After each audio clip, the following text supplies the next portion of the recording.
Good evening, sports fans. Welcome to League 1, Season 16. It is Week 11.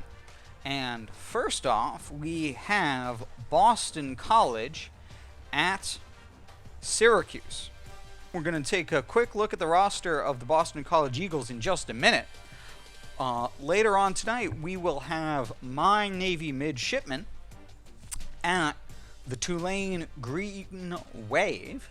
But before that, we're going to take the look at Boston College with the head coach of the Syracuse Orange, Coach Spectre. Coach, what do the Eagles look like tonight?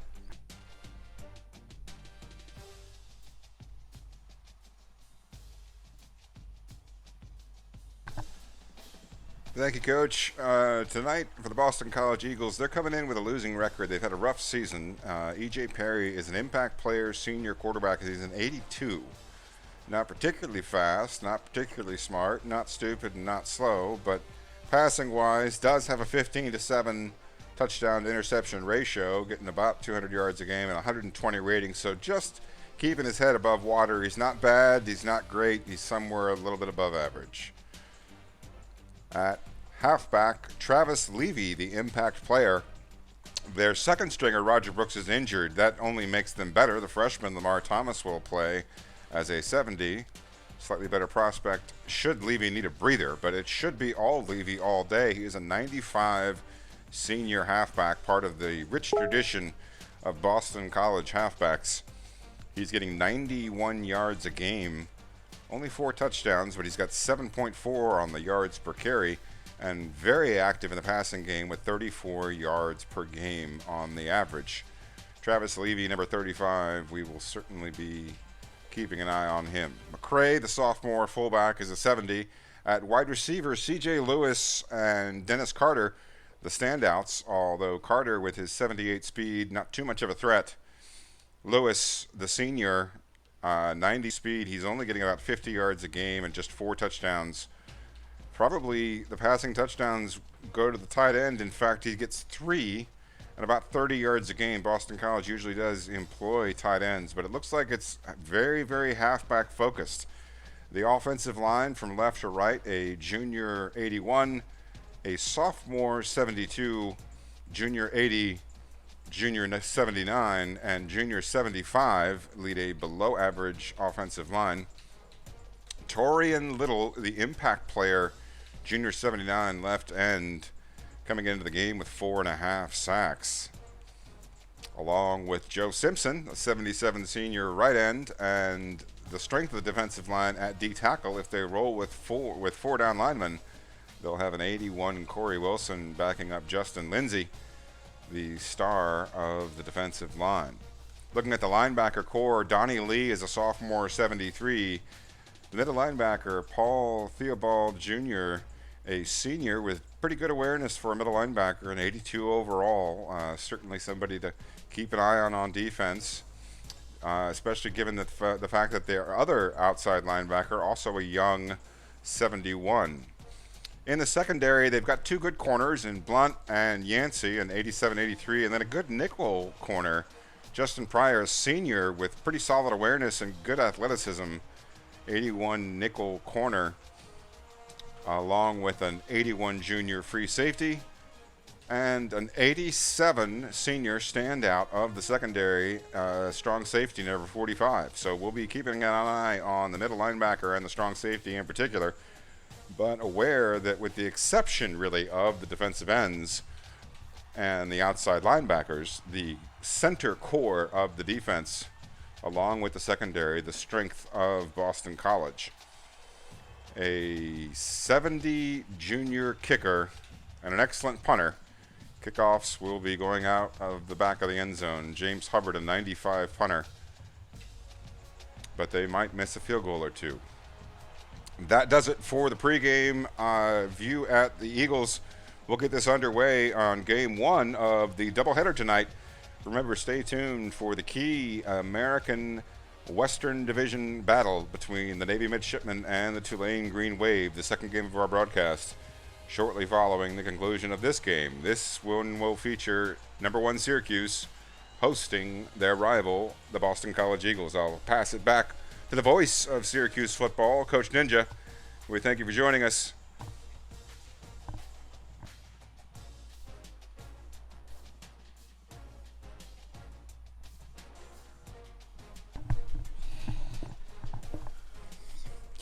Thank you, Coach, for that rundown of the Boston College Eagles. Tonight's game brought to you by Scotch Whiskey. Scotch Whiskey. When Leon asked me if we a single or double, I thought I was asking how many games we were playing tonight, not how much scotch he should have. But the answer for both of them is a double.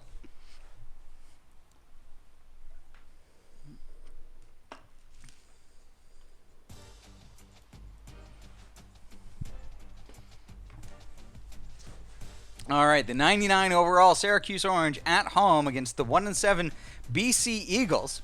A disappointing 1-7 for being 84 overall.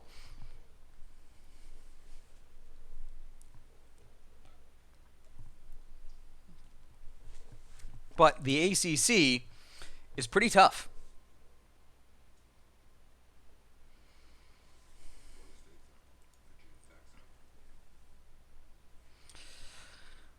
Syracuse, single digits on points for, yards for, rushing for, points against, yards against, rushing against, and top half in pass for and pass against. Boston College Eagles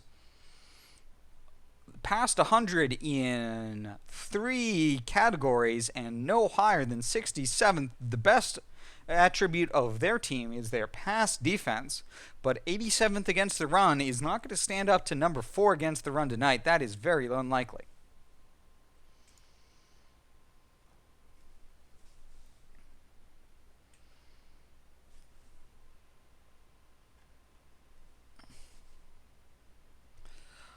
All right, and the best players, as you can see, 99s overall, Metcalf, Lofton, Tanuvasa leading the way. It's Hubbard, the punter, and Levy, the halfback, with Blunt, the 87 corner, as the leaders for the Eagles. Glad to have you with us in the studio. I'm Reese Davis, bringing you the EA Sports NCAA Football 14 pregame show presented by Nissan. Innovation that excites. Syracuse has run the gauntlet so far this season. They sit atop the polls very late in the year. This is the time of the season when every opponent knows that they can spoil your dreams, they can rush the field, tear down the goalpost, and tear down your dreams in the process. That's going to do it for us here on the pregame show. NCAA Football 14 action coming at you right now. Fred Nessler and Kirk Herbstreit.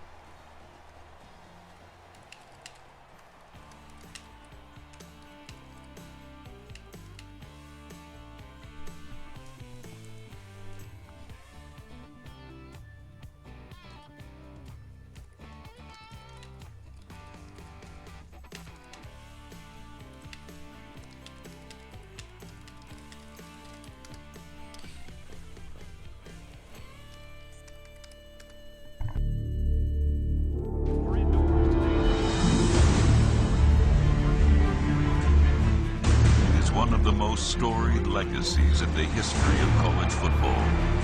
I started my coaching career, I had a dream. And every decision that I made, that I will be the head football coach at Syracuse University. Undefeated, untied. 1959 national champions. Syracuse has scored an undefeated season, and the team carries Ben Schwartzwalder off the field. It's going to be the greatest victory that you kids have ever had. Dozens of the most prolific and impactful players in the game. The first African American to win the Heisman Trophy. 6 members of the Pro Football Hall of Fame. 53 All-America selections. We need to make this place the hardest place to play in the country. We need you. We need everyone. This is our state, our town, our team, and we gotta win now. Go Orange! Spanning more than 10 successful seasons and covering the country from California, Ohio, North Carolina, and Virginia, this is League One NCAA football. Don't you let anyone steal history away from you. Since 1889, this is Syracuse football. He just drills this one. Deep into the end zone by Knight. And the Eagles will take a knee to start the game on their own 25-yard line.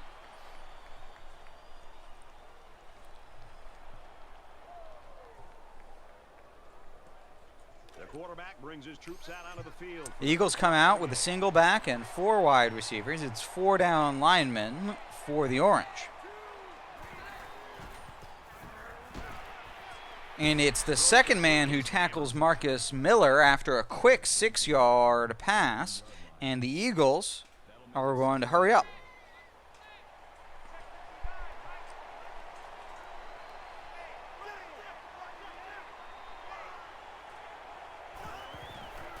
Another pass again to Miller.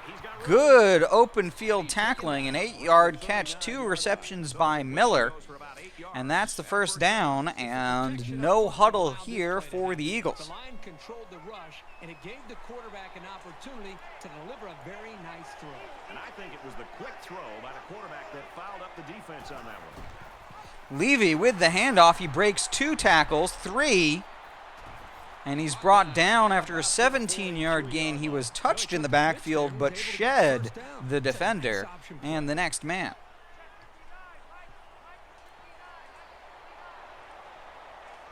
Levy, impact player, best player on the Eagles for a reason.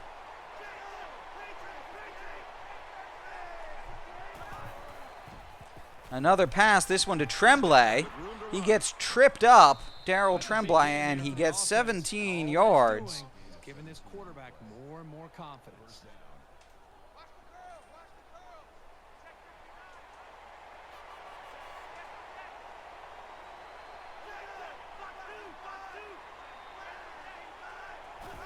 And this time on the quick screen, and one defender overcommits it. It's a 6-yard catch by C.J. Lewis. Best wide receiver. Now in the shotgun on 2nd and 4, just inside the red zone. And Travis Levy has a 3-yard loss to make it 3rd and 6. That was fantastic pursuit.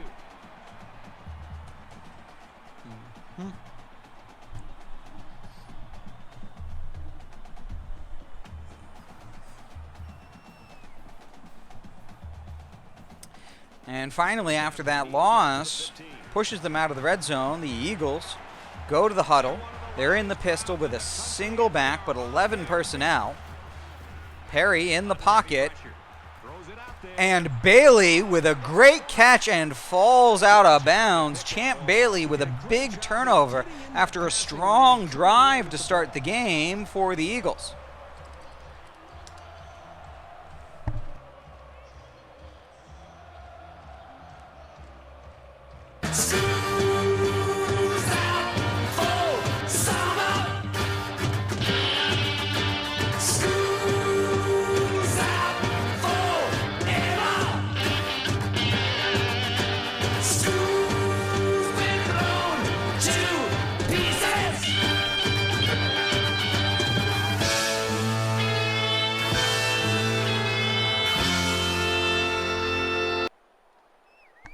A coverage pick there by Champ Bailey as Perry had time in the pocket but no one to go to.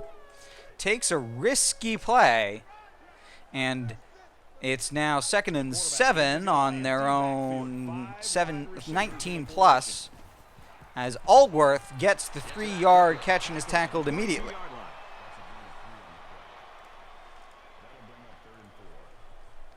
Third and 4 now from their own 22 for the Orange.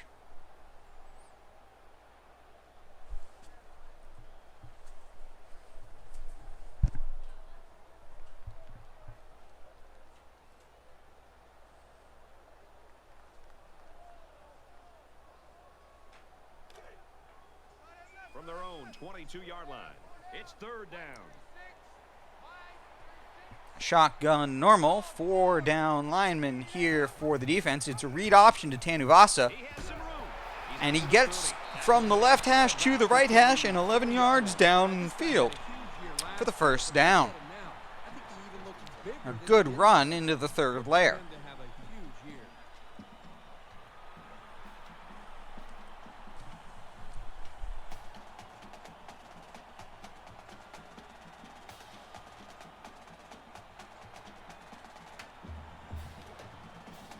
From their own 33-yard line, it's first down. They come out in a 5-wide set. Tanuvasa out of the pocket. He's on the run. Quick throw, And looks like somebody got his hand on Tanuvasa as he throws, and it's short. Second and 10. He has got the attention of everybody in the country, including the coordinators.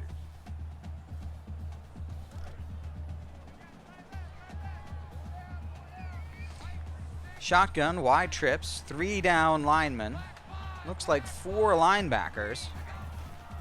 Metcalf out of the backfield in an angle and a spin move, I should say, to add a few yards to that, and that's 11 yards on second and 10. Creates real havoc for the defense. There aren't many linebackers who can stay with him in coverage, that's for sure. Thank you very much, Siwak. It's good to see you. I will pass along your good luck wishes as Tanuvasa once again keeps it, this time on first and 10. And he stands up trying to get to the outside. He gets 14 yards in the first down, and it's enemy territory now for the Orange. And this is the 8th play of the drive. 5 wide.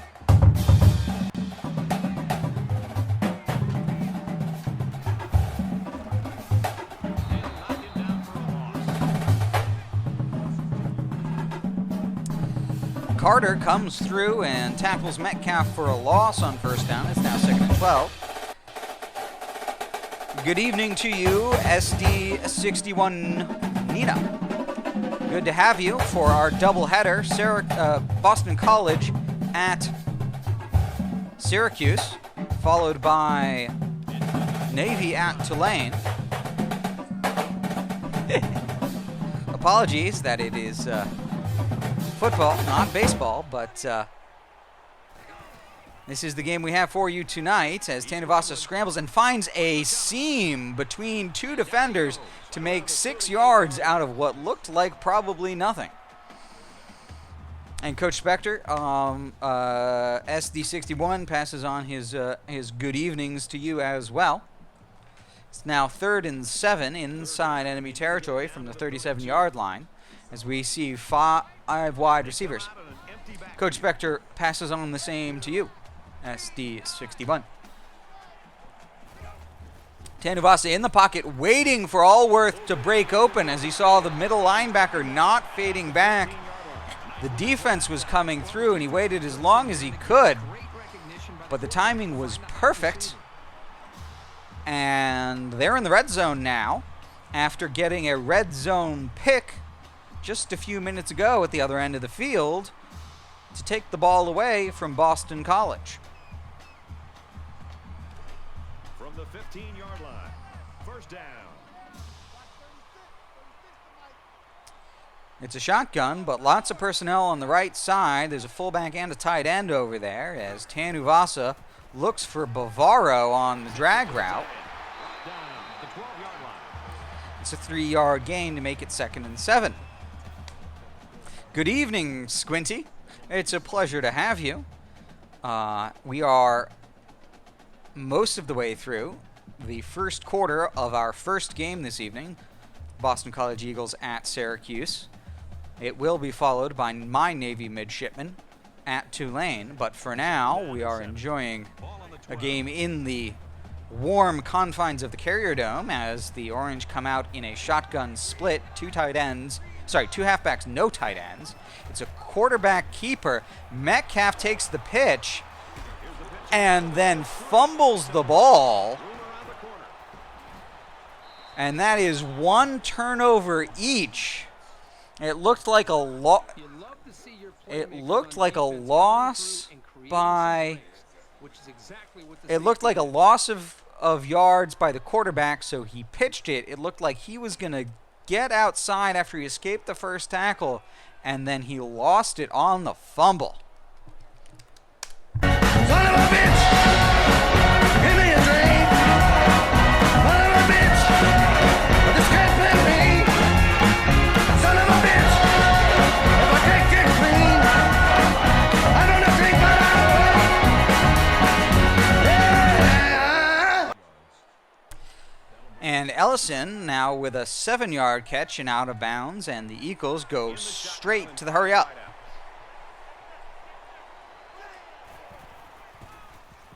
And Miller over the middle. He had a step on his defender.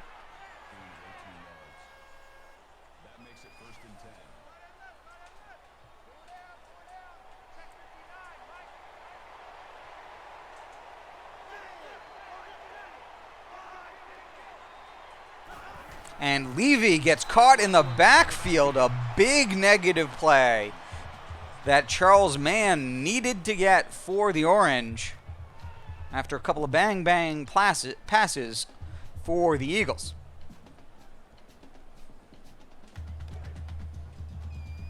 From their own 40-yard line.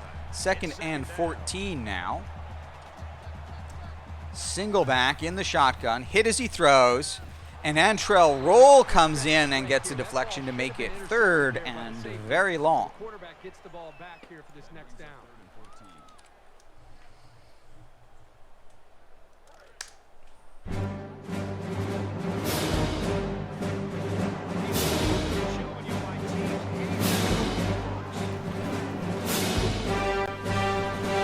And E.J. Perry holds on to the ball on a screen pass. Derek Brooks says, okay, I will take you down, and it's going to be 4th and 25, and we're going to see the punt team. A great result for the Orange defense after Metcalf lost the fumble. After the sack, it's now 4th and long. Hubbard is waiting for the snap.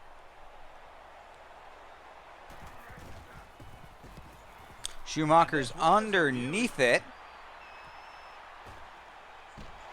He gets to the 35 and the 40, and he's stopped at about the 47-yard line. An excellent return through traffic by Schumacher for solid field position, at the 43.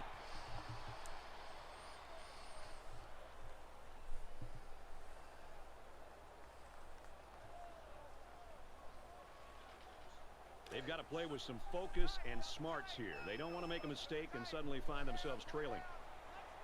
It's a shotgun ace here. 2 tight ends. Lofton comes in motion from the left side. Quarterback doesn't hand it off to the halfback, but dives inside, and that's the right move for 5 yards. Both the quarterback and the pitchman were covered. It's 2nd down, 5 to go. Ball on their own 48. 5 guys will be out in the pattern as they're in the shotgun. Tanuvasa scrambles out, He scrambled. and he steps out of bounds after a 5-yard loss to make it 3rd and 10. Just a bit too far to the left.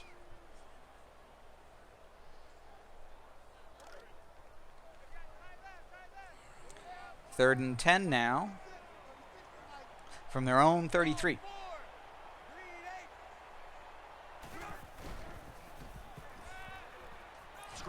And Stewart, he has the right angle, and he picks it off. And that's the strong safety. That's the strength of their defense. He had the perfect angle on that play.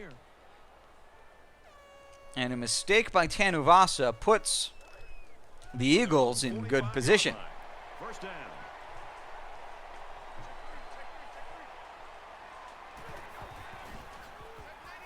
And Miller stopped after a 5-yard game over the middle, and that's the last play of the first quarter. We played one. Now this one's scoreless. Scoreless, but turnovers are the story of the game. 3 in the first quarter, a pick by A pick by the Orange, and then a pick by the Orange, a fumble that the Orange lost, a punt, and then the Orange threw a pick. And Dennis Carter stopped after a 9-yard gain on first down.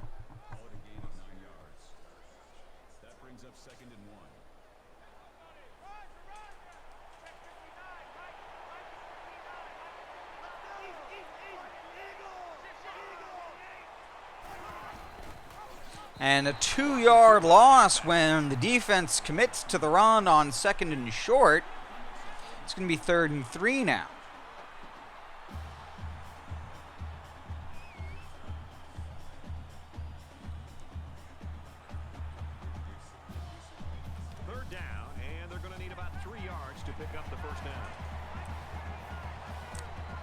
In the pistol, Levy behind the quarterback.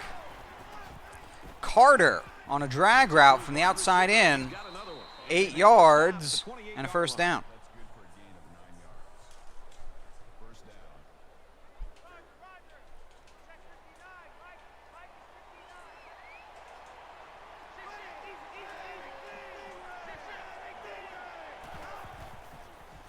And Lewis this time, and he gets to about the 4-yard line.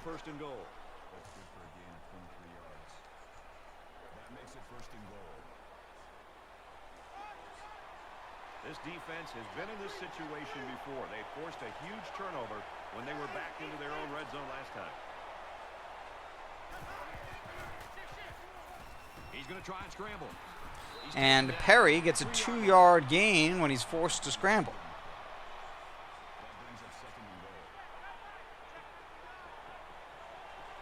They'll spread the field here. Let's see what the defense does with a 5-wide outlook. 5 wide receivers against goal line defense. And it takes 2 men to tackle Perry, but it's a 2-yard gain. It's 3rd and goal now. From about the 1-yard line. 4 wide receivers on the left, 1 on the right. Goal line defense.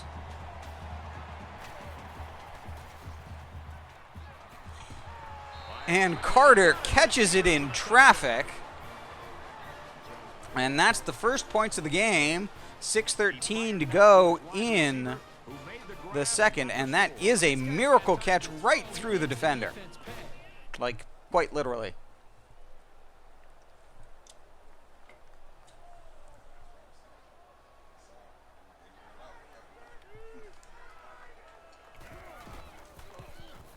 And he converts the extra point. Time for an update from the studio. Reese, what have you got? The Sooners came into the game ranked 6th. After that performance, they're going to fall like Wile E. Coyote off a cliff. The unthinkable has happened. A major upset. The Bears prevail by 7. Thanks, Reese. 7-0 game here.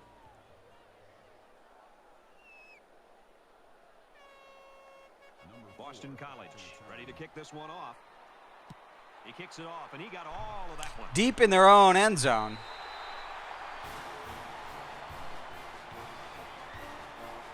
They take the knee. And now down by 7, 6:13 remain in the half. And it's time to start over for Tommy Tanuvasa and the Syracuse offense. Possession didn't go in the favor for this offense. I'd expect to see them come out and be a little bit more conservative with some safe play calling in order to avoid Ricky Sanders with a great diving catch to make sure he got the 15 yards. As Tommy Tanuvasa threw on the run and put it way out ahead of it.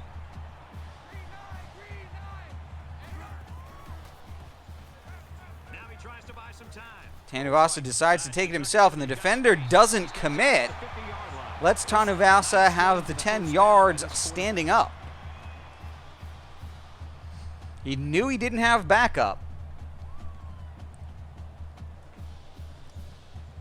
First down, 10 to go. And felt he was going to get burned, and took the least worst best option. As we see the shotgun split big, 2 tight ends, 2 halfbacks. We're on the right hash at the midfield stripe.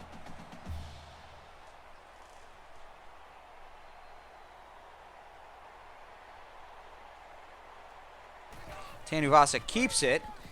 He gets outside, but the corner comes down and sandwiches him between a defender, and it's a 1-yard gain there on the quarterback keeper.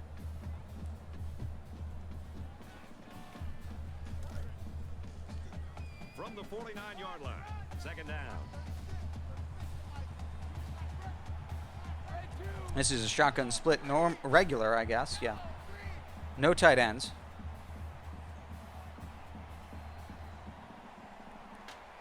Tanuvasa patiently waiting. Doesn't like the look. Runs up the seam. Tackled after a 7-yard gain. It's going to be 3rd and short.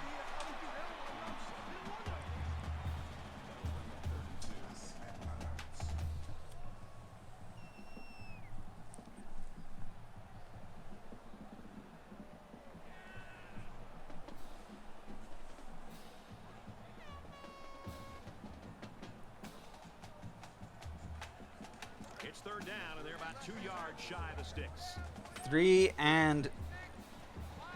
3rd and 2 from the right hash. Shotgun normal, halfback weak. It's like a 3-4 defense. It is a handoff to Metcalf. And he gets there. He's stopped really just after he crosses that plane, but he crosses that plane. Very, very methodical and very consistent with their approach. He lost yardage, and then he fumbled, and then he got that first down. Worming Metcalf back up. First and 10 now from the Eagle side of the field again.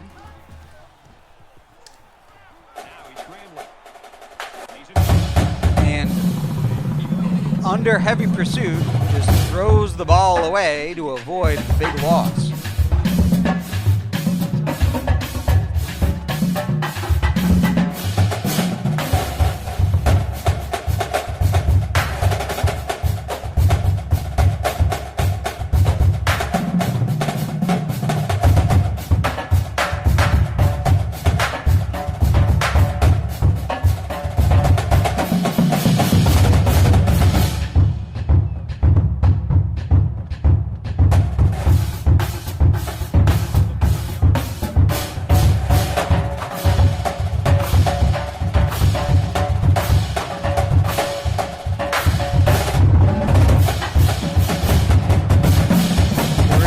Was open, but one of the linemen stood up and deflected it.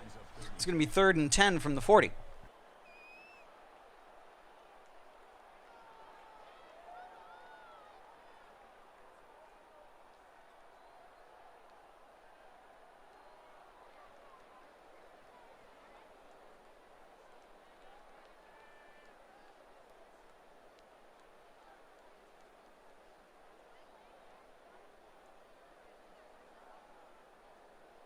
And this play is number 8 on the drive. They come out in a 5-wide set.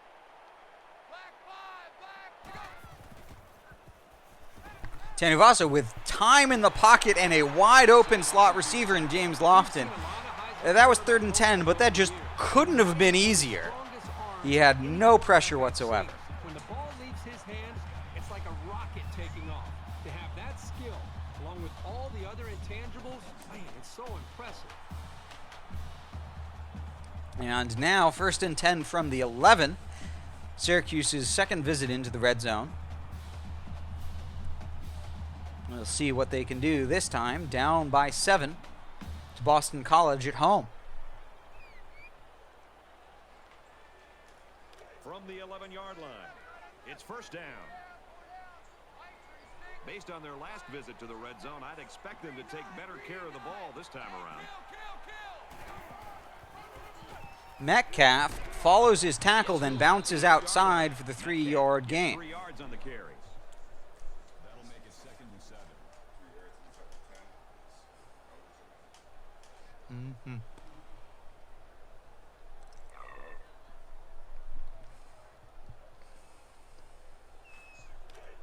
It's 2nd down, 7 to go.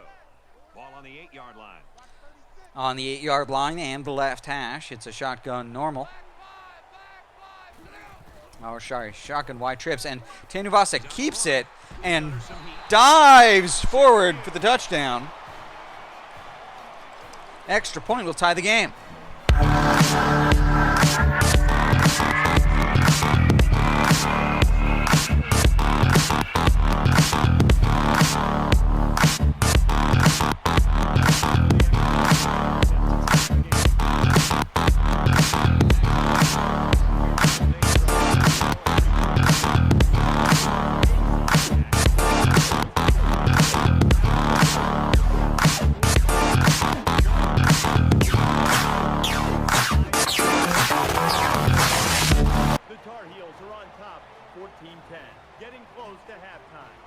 Meanwhile, the Black Knights came into the game ranked 10th. After the hard-fought loss, will the pollsters keep them high in the rankings? No one gave this team a chance, and now this team has proven them all wrong. A major upset is finished. The Trojans take it by 5. And for Syracuse, these kids can't start scoreboard watching. They just got to keep playing this game. Everyone's all lined up and ready. And Syracuse kicks the ball off, having responded to the turnover and score with a score of their own. And it goes into the end zone, down for a touchback.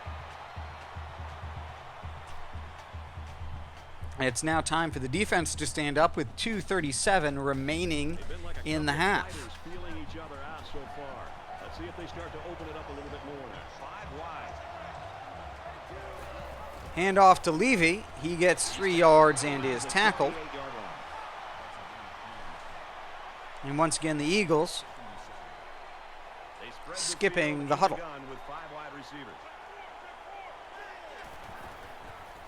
Time in the pocket and goes to Miller over the middle, 11 yards and a first down.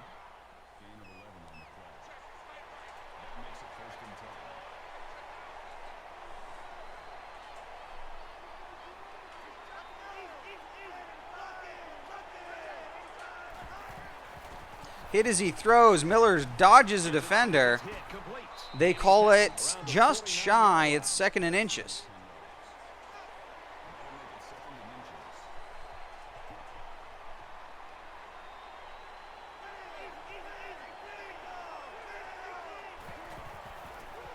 And Levy has great blocking. He gets 7 yards before being pushed out of bounds by the secondary. This is a unique burst combined with a really impressive field. And the Eagles keep pressing down the field in a hurry.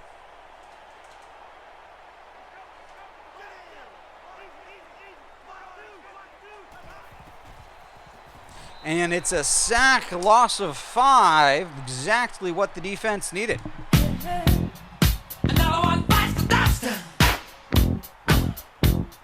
Another one bites the dust. And another one gone, and another one gone. Another one bites the dust. Yeah.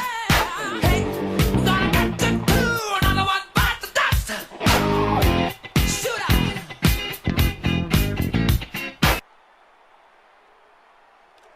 From the 40-yard line, it's 2nd down. Syracuse just took their first time out. Syracuse does not like the look. And they call a timeout at 1:28 in the half. Come out with a different defense against the 4 wide receivers of the Eagles. And it looks like it worked because that's back-to-back sacks on E.J. Perry. It's going to be 3rd and 22 now. Another one bites the dust. Another one bites the dust. And another one gone, and another one gone. Another one bites the dust. Yeah. Hey, gonna get to do. Another one bites the dust. Shoot out. Second time out of the half. Kevin Green with 3 big plays, back-to-back-to-back, right when they needed it, and it goes from field goal range to forcing a punt. Well, really a defensive battle going on right now. And they've got 58 seconds, 1 timeout, and they're on their own 30-yard line. A chance for Tommy Tanuvasa to try and steal some points. punched it in for 6 on the last series. Can they do it again? This offensive coordinator's got to be feeling so good about the execution. Tanuvasa scrambles out. He's waiting for it and has to spin and can't get enough on the ball. Makes you feel pretty good as a play call.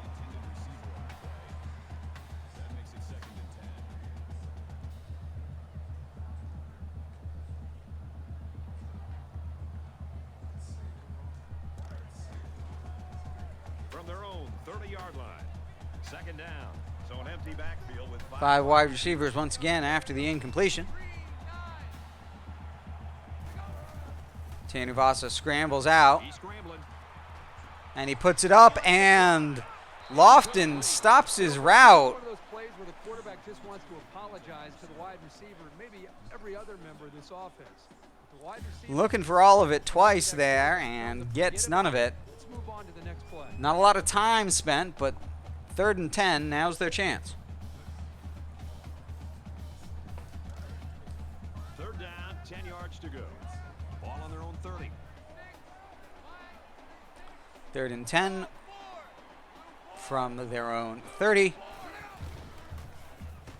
Bavaro, 13 yards and out of bounds. On their own 43, 42 seconds.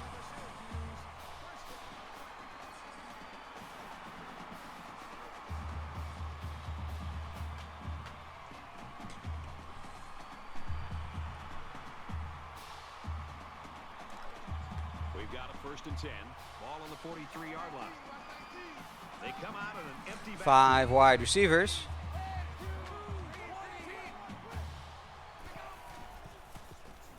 Defense looking for the short pass. Tanuvasa scrambles. 10 yards inbounds, and they go no huddle as they're on the other side of the field. Live clock starting very, very shortly.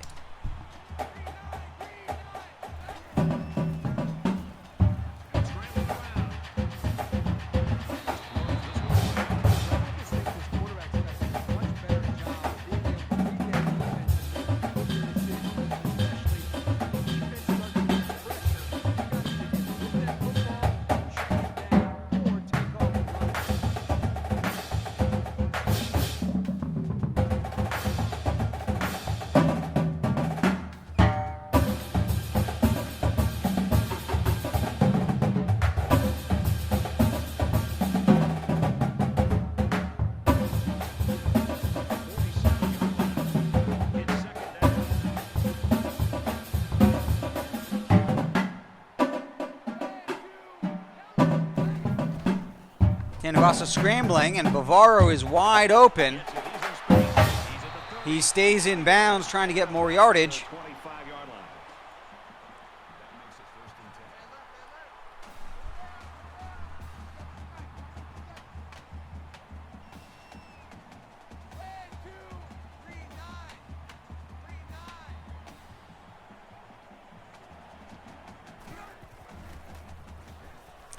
And Bavaro on the drag gets 10 yards and a 1st down.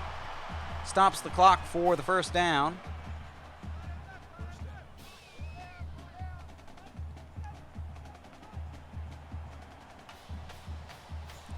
And spikes the ball, stopping the clock at 8 seconds.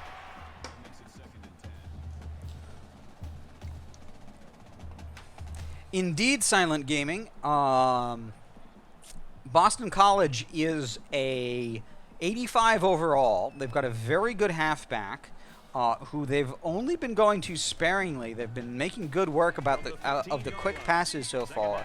And it's a rivalry game between Syracuse and BC, so they're going to get away with some wild stuff. And they have been. As Lofton over the middle. 3 seconds, 1st and goal. It's only one play. And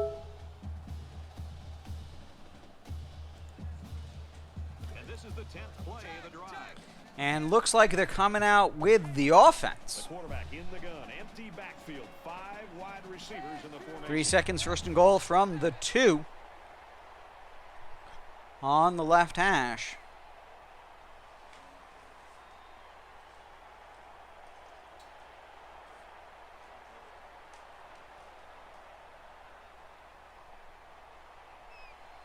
Tanavasa waiting for it. And they do not snap the ball. They looked like they were ready, but they didn't want it. Delay of game, offense. Looked like they might have been a little bit late getting the play in, and it results in a delay of game. And now they send the kicking unit on the field. They're just going to try to put 3 points up on the board.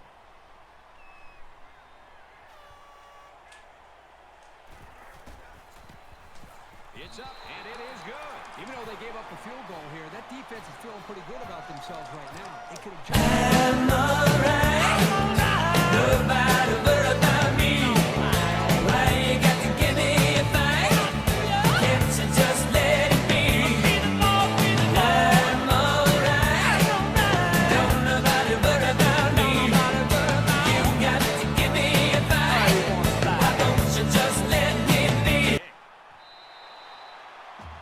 And Boston College gets to make a play with 1 second on the clock.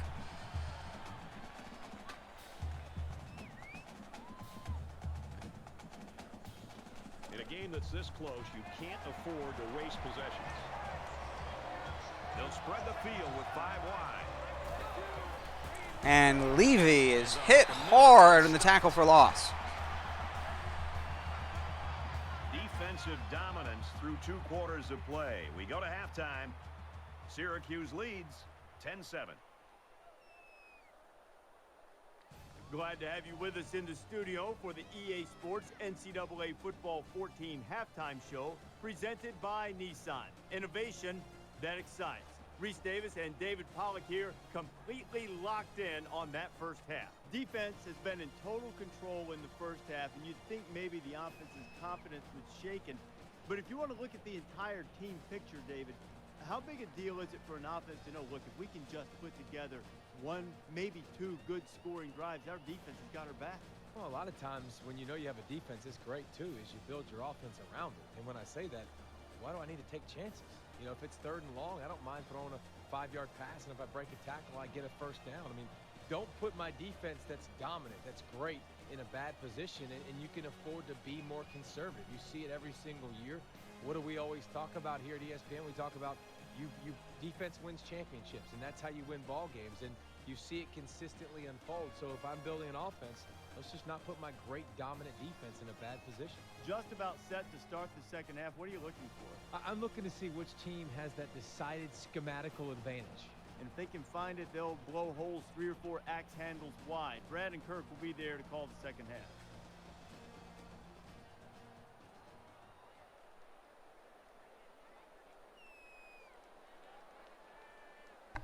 All right, a quick look at your halftime stats here.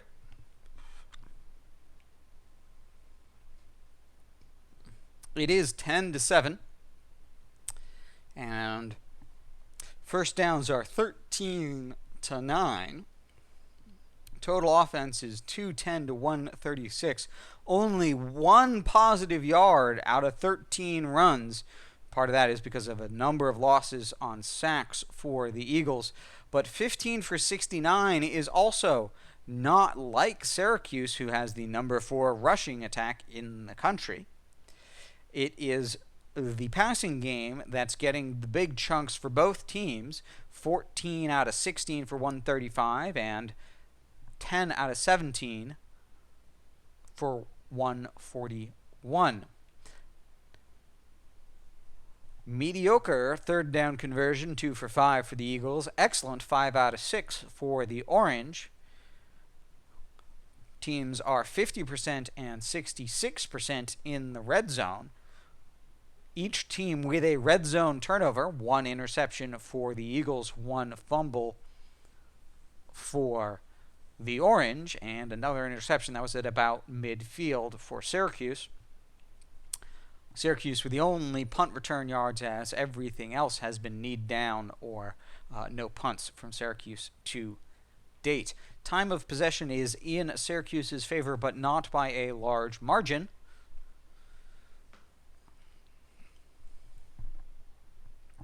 Through the air, Tommy Tanuvasa is 10 for 17 for 141, no touchdowns and 1 pick. That's a 58% average, which is quite low for him.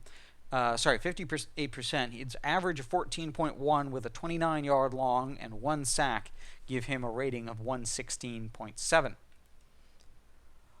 E.J. Perry, on the other hand, is 14 out of 16 for 135 with 1 touchdown and 1 pick. He's 87% with a 9.6-yard average. He's got a long of 23 but 4 sacks and a rating of 166.5. On the ground, Levi is 7 for 27, but Perry is 6 for negative 26, so he takes away all of the things that Levi is managing to do, despite the fact that he's not managing to do much. The Orange keeping a bottle on the best player on the Eagles so far this game. On the ground for Syracuse, Tanuvasa has 67 yards. Metcalf only has 2. He's on 5 attempts. He lost 1 fumble, and he also has taken some negative yard hits. So it's been a tough game so far on the ground for both Tanuvasa and Metcalf. Through the air, Bavaro, 4 for 48, a number of big plays, and Allworth and Lofton each with 2. Through the air, it is Marcus Miller with 7 for 64, who leads the way for the Eagles, backed up by Carter and Lewis helping out. Defensively, Pryor, Jack, and Stewart and Blunt are all tied for tackles for Boston College, and Green leads the way, backed up by London Fletcher, the 2 linebackers doing great work there for Syracuse. And those are your halftime stats. We resume with the kickoff. Syracuse will be receiving to begin the 3rd quarter.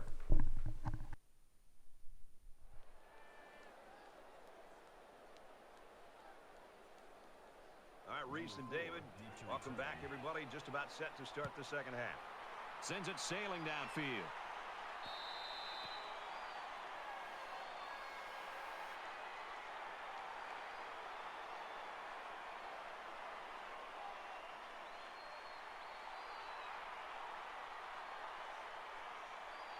Both squads are digging in now. Let's see what happens on this next drive. They'll line up with 5 wide receivers.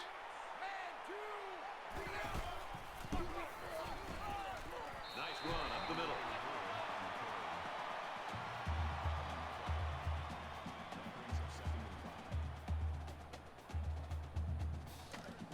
It's 2nd down, 5 to go. Ball on the 30-yard line. Syracuse has a 3-point lead.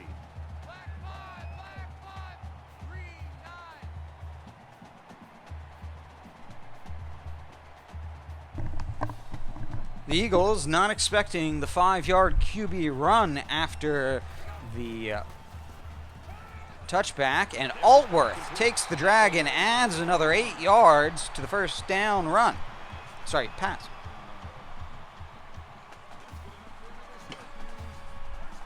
First down conversion, I should say. It's 1st and 10. Ball on the 41.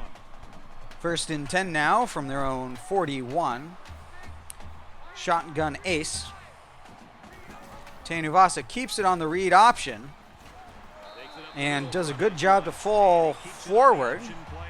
And the defender pulls a Huey to catch up with him. It's 2nd and 4 now.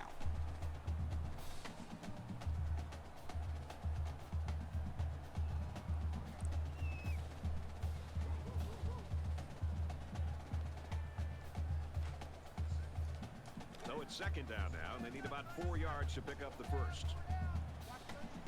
Shotgun normal, halfback weak.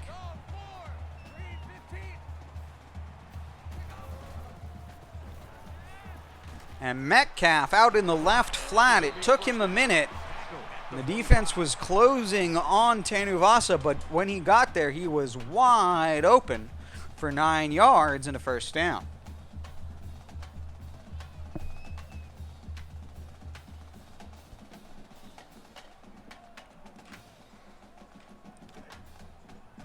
From the 45-yard line. Shotgun split big now on the Eagles side of the field.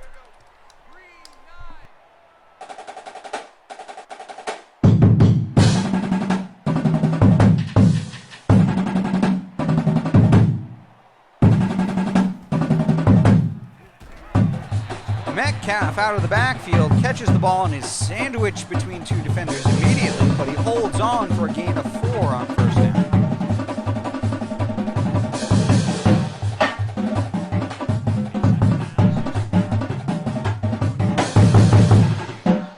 Tanuvasa under center in the I now. Defense breaking out 4 down linemen for the formation.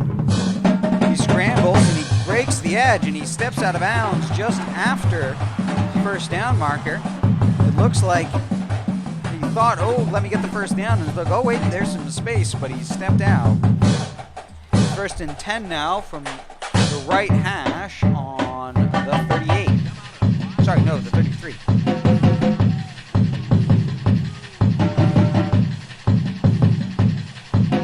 Tanuvasa waiting under center, I say in the shotgun, with 5 wide receivers. Scrambles out, not liking anything. He's got lots of green space in front of him. And he gets out of bounds after a 24-yard run to the 10-yard line.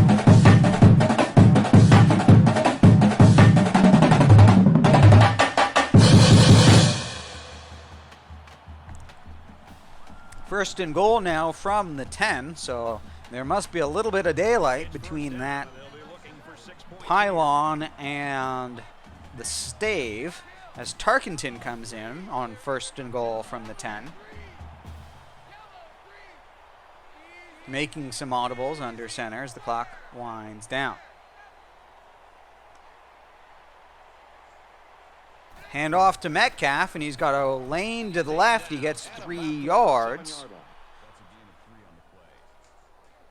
As looks like a corner comes in from the side.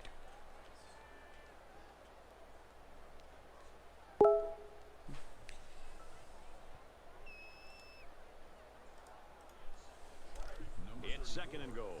7 yards for the touchdown. Empty backfield, quarterback in the gun. 5 wide receivers.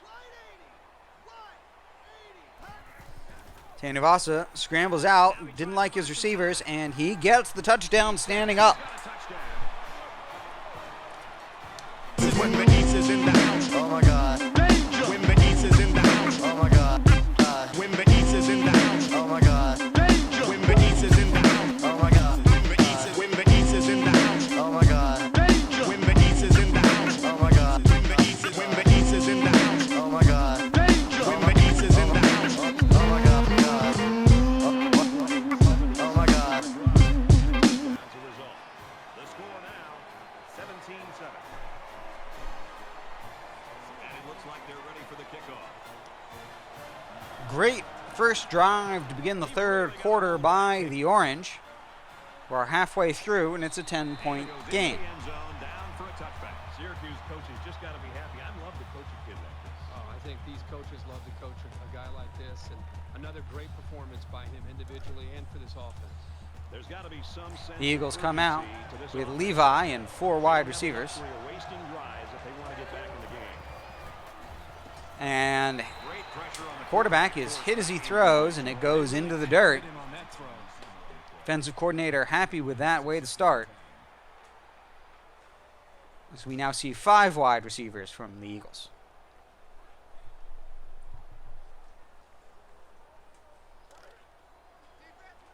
from their own 25-yard line. Second down, 5 wide.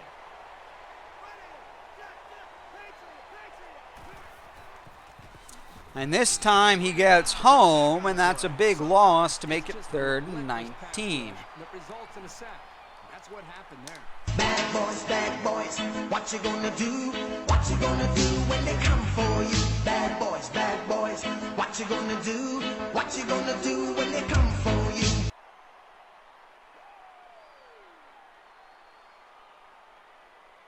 So the sack makes this 3rd and very long. 5 guys will be out in the pattern as they're in the shotgun. 3rd and 19 now. And back-to-back again. And Kevin Green is just dominating when E.J. Perry goes back to pass. Forces a punt. That drive was less than a minute. Hubbard is waiting for the snap. And they're already going to be sending out the Orange offense, and they're sending him out to the Eagles side of the field as Schumacher crosses the 50-yard line on the return.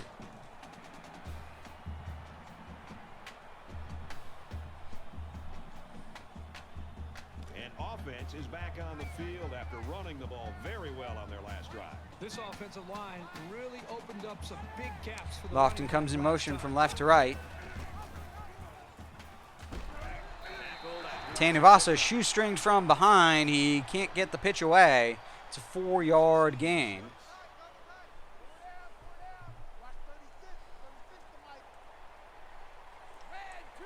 Potentially a touchdown-saving tackle there as Metcalf makes a great read on the spin move to move around a defender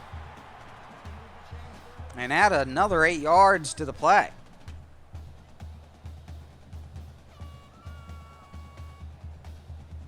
From the 19-yard line, first down. They come out in an empty backfield.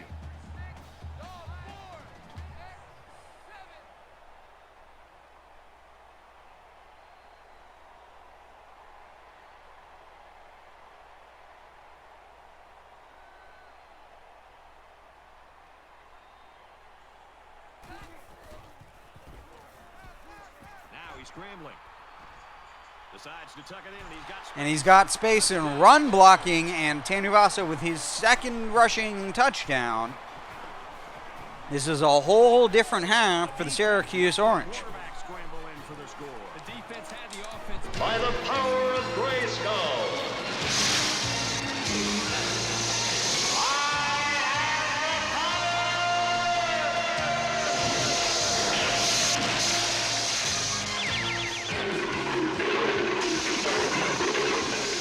Became the mighty Battle Cat, and I became He-Man, the most powerful man in the universe. Only 3 others share this secret. Let's take yet another peek at this game. And for Virginia Tech, let's keep an eye on this game where a major surprise could be brewing. We've got a tie game here, knotted up at 24. Thanks, Reese. 24-7 in our game here.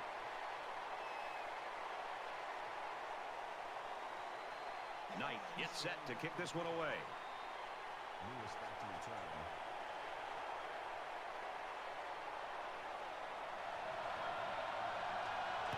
He just drills this one.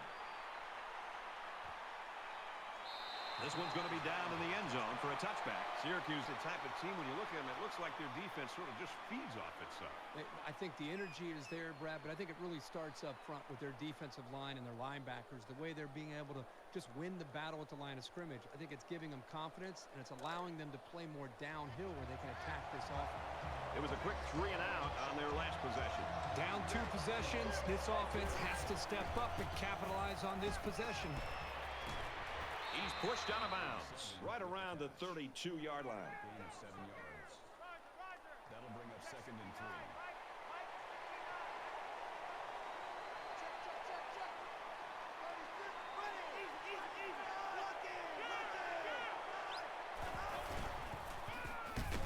They'll bring him down around the 30-yard line.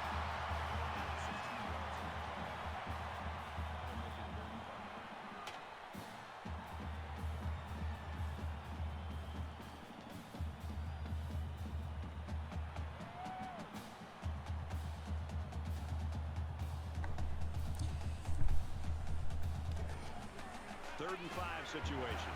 Ball on their own 30. This crowd can really be intimidating for an opposing team. Fantastic pass there to Miller to recover from the 2nd down loss. The quarterback in the gun. Empty backfield. 5 wide receivers in the formation.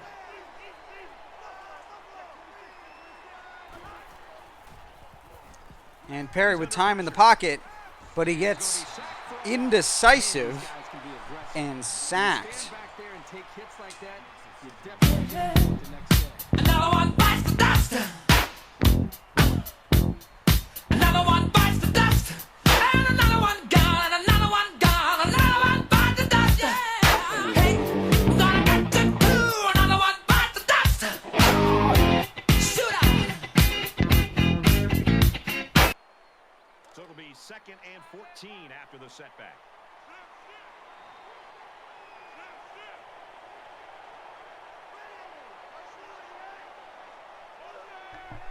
Receiver comes in motion from left to right. He sets. Perry. And Gray with a pick. And he's running down the sideline. A couple of guys to beat. And he beats them for the pick six.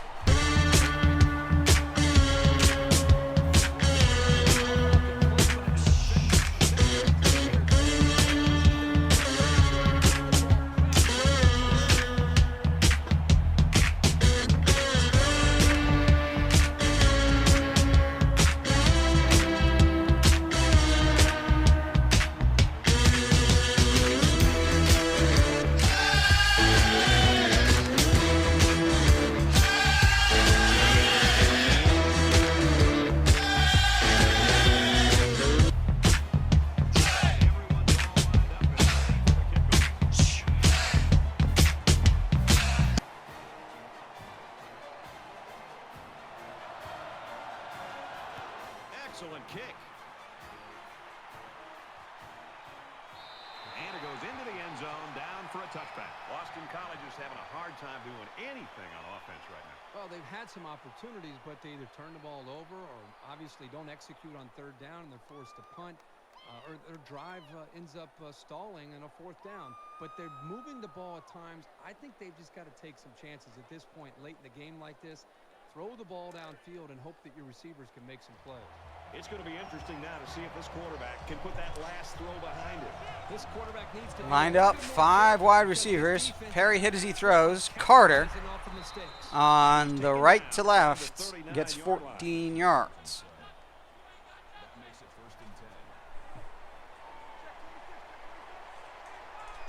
They move Levy into the backfield.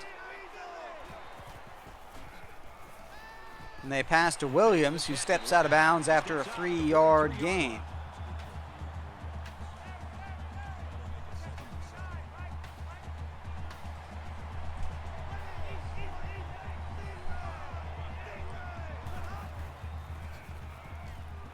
Tremblay to the sideline this time, and he's tackled after 11 yards and a first down.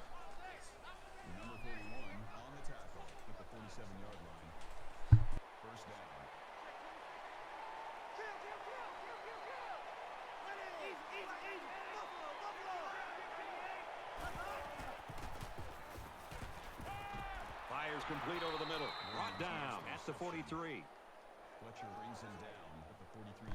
Second and 6 now. Will they get a playoff before the end of the quarter? They do. It's a pass to Tremblay, whose legs get taken out from him after 13 yards. That's the end of the half, and that was the first drive in a while that's worked at all for the Boston College Eagles.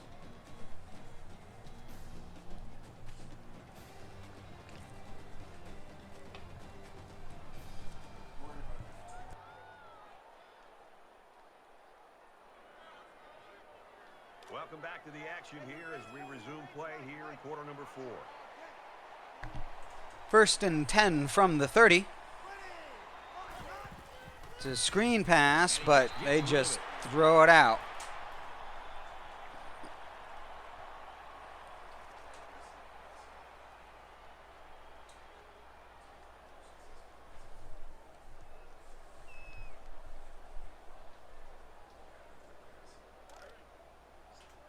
Second down, 10 to go. Ball on the 30.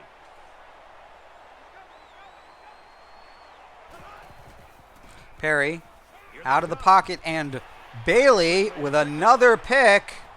He's down the sideline. Ooh, and he gets hit and stumbles. And Champ Bailey's second pick of the game, and snatches it. They were all over the football.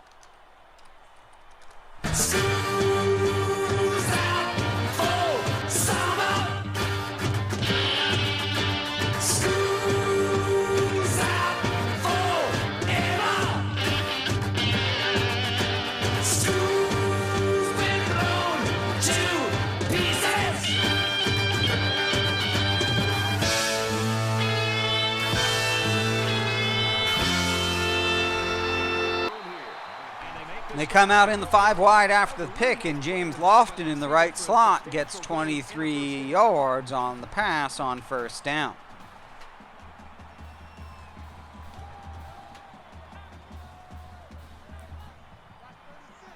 They'll spread the field with 5 wide.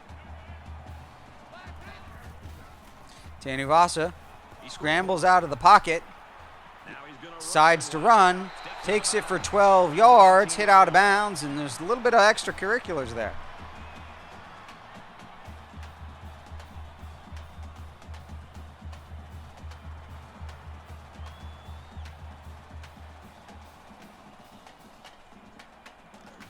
First down, 10 to go. Ball on the 19. Tanuvasa now under center in the I tight, 2 tight ends either side of the line. A lot of guys in the box on defense in response.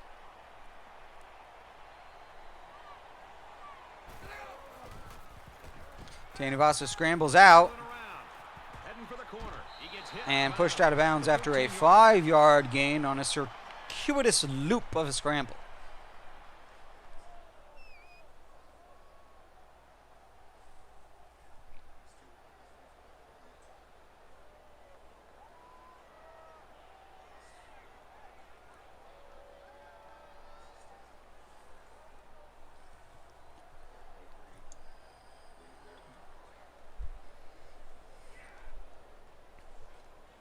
From the 13-yard line. Second down. They'll line up with 5 wide receivers.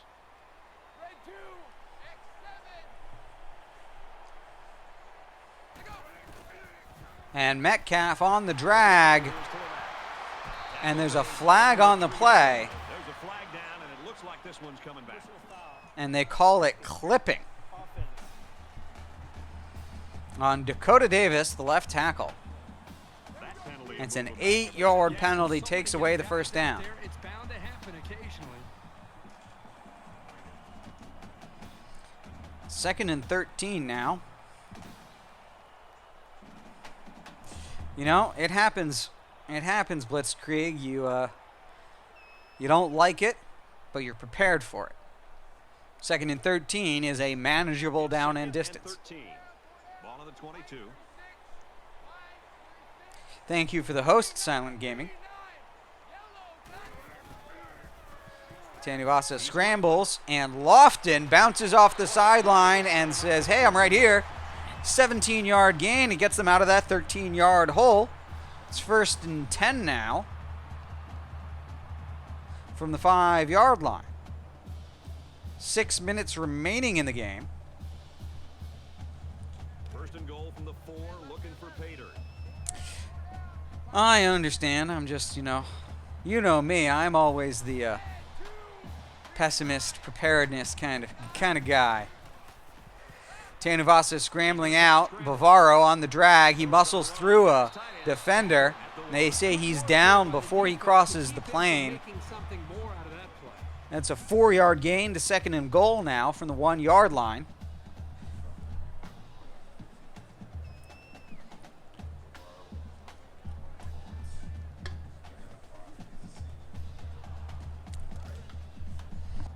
Up a 2nd and goal.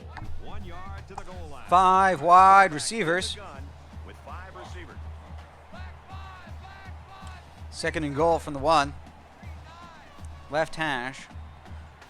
Play clock in the red.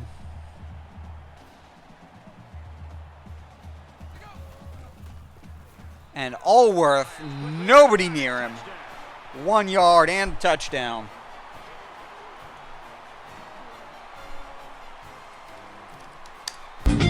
It's automatic, baby. It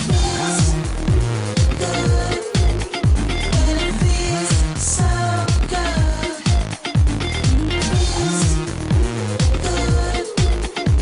It feels so good.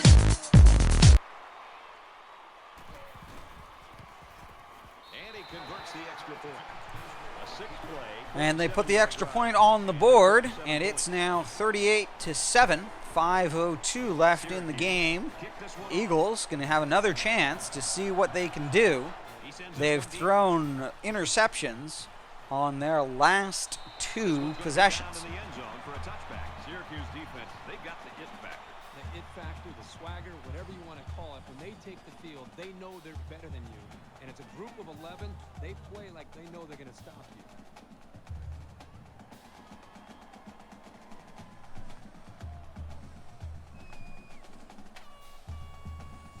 An interception cut this offense last drive short, so I think they're going to be looking for a little more success right here.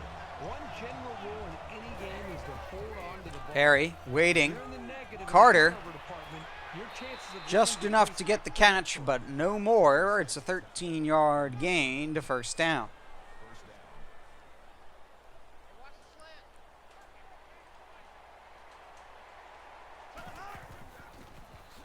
And in response, Green comes through for the sack. All-time record for sacks in a game.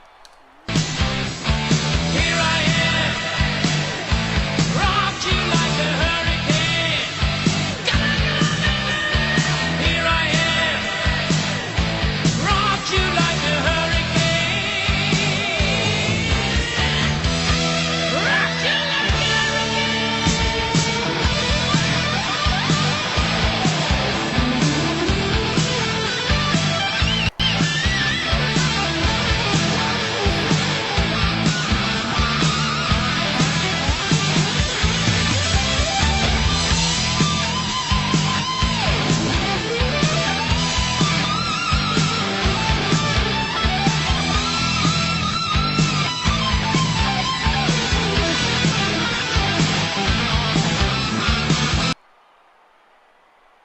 Indeed, and it has been a tale of 2 halves. As you know, it was 7-10 at halftime, and I'm not sure. I think maybe the second string was playing in the first quarter for the Orange, because this is an entirely different team. As C.J. Lewis gets a 13-yard catch to make it 4th and 11. Their own 37-yard line. They are going to punt at 4:05.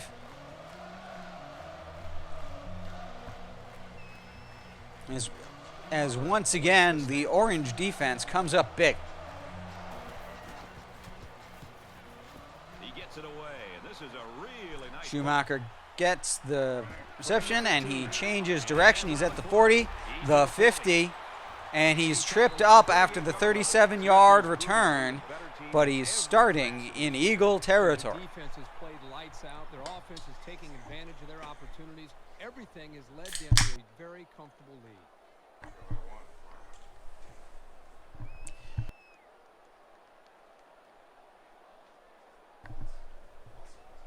Both teams are playing out the stretch here. Coach Sewak, if you didn't notice, NC State lost. I believe that's good for a recruiting target of you. As Tanuvasa looks for guys, he's waiting. And Sanders on the slant very late between man coverages. Tanuvasa just had to extend the play, do his best State Farm impression, scrambling out into the left flat. From the 34-yard line, first down. Syracuse comes to the line in complete control in this game.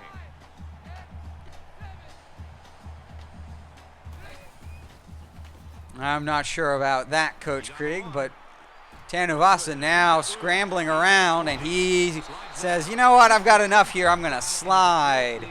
He's going to do whatever it takes to help his team. As he gets them to the red zone, the 15-yard line. Probably spotting at 16. Yep.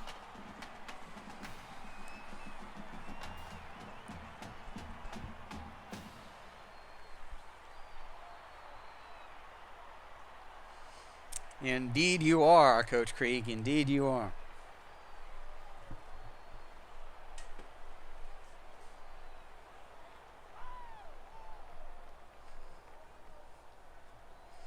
As you can see, coming across the bottom of the screen, number 2 Air Force undefeated, beating Utah State. Well positioned with a fantastic team this year. Excited to see Army ranked, Air Force ranked, and Metcalf gets his hands on it, tight coverage, and he drops it. But an aggressive play on first down, and I will say Navy, with one loss, knocking on the door. A good year so far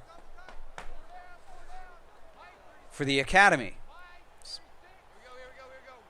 Shotgun split big, 2 tight ends, 2 halfbacks from the right hash. 2nd and 10 from the 16. 2:44 remaining.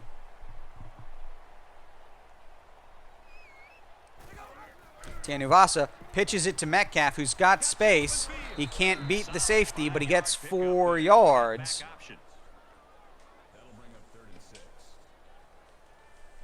And he makes 3rd and much more doable at 6.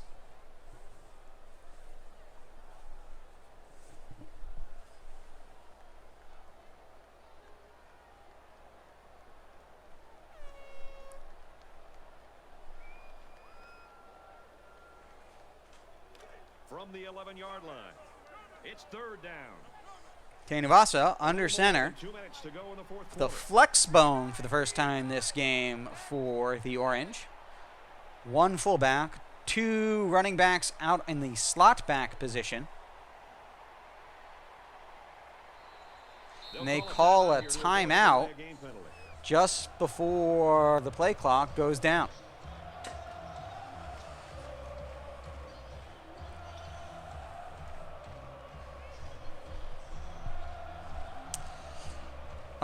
I take it Helton is the head coach of USC in real life. SD61. I will admit to not following USC.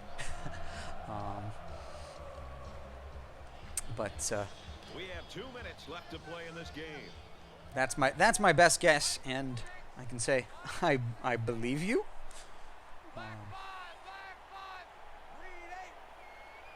3rd and 6 now. Tight end and halfback to the right. And Lofton on a drag, and he's wide and clear.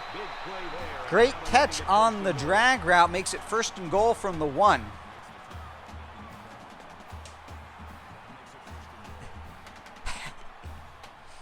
Yes, indeed. You'll find a number of coaches around who are not fans of what. 1st and goal. You're going to go play action inside the 5. Here's the time to do it. Long-time opponents of USC, so not a whole lot of sympathy as Tanuvasa on the keeper with the touchdown. It took him a little bit longer, a little bit more work than they thought when Metcalf looked clear, but they'll take it. It's going to be 45-7 now, 1:39 remain. He makes the PAT.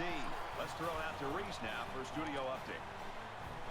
The Hokies came into You can get it if you really want. You can get it if you really want.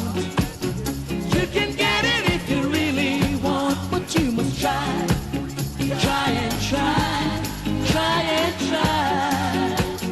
You'll succeed at last. I know it. Don't I show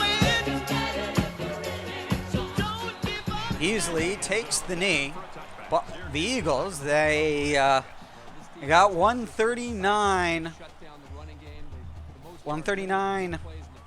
seconds remaining, 3 timeouts. The comeback, the 38. I don't expect any once-in-a-lifetime rallies here. 38-point comeback looks unlikely. But I want to get some respect as they pass to Tremblay, and he dodges a defender. And that's a 25-yard gain by Darryl Tremblay on 1st down. He is so accurate with the football. This thing is placed perfectly here, allowing the receiver to come up with a big gain. And hit as he throws, and he puts it way out of bounds. That stops the clock at 1:30. Give himself a chance. The only problem is, at some point, you've got to have a feel, almost that 6th sense on when to get out of there and avoid the pressure, or just to throw the ball before you get hit. So it's 2nd and 10. Ball on the 50. Defense comes out in the corner. Offense in the pistol. It's a screen play. And Levy He's tackled at the 49-yard line. gets a 1-yard catch and inbounds, so they hurry up. Clock is live, just over a minute on 3rd and 9.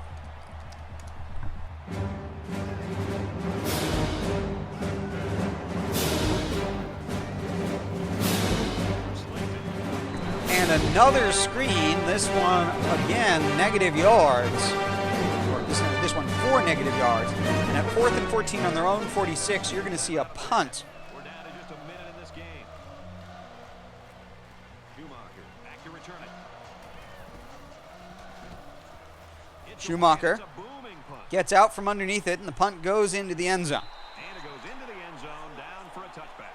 Syracuse staff and their fans got to be happy this guy's on their side. Well, with him making plays the way he did today, there's reason for their optimism and reason they feel good about having him on their side.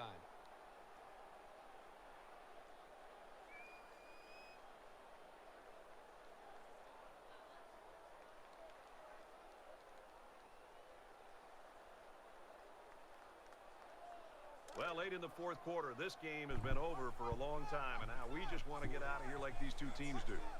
They spread the field in the gun with 5 wide receivers here. Tanuvasa scrambles out. Green space on the left side.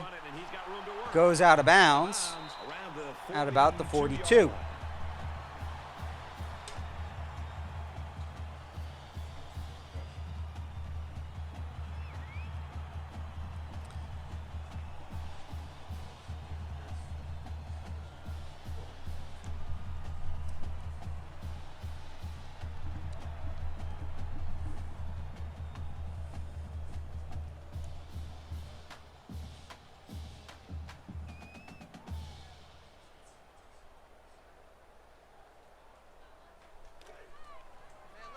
From their own 42-yard line.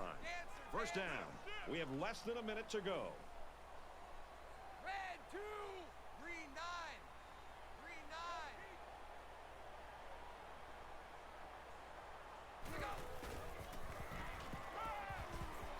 9. And over the defense between double coverage to Mark Bavaro on the deep angle to the tight end.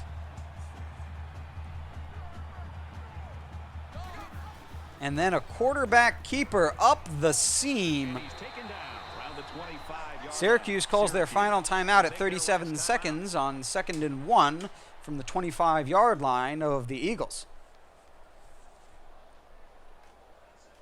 It's 2nd down now, and they're just a few feet away from that first down marker.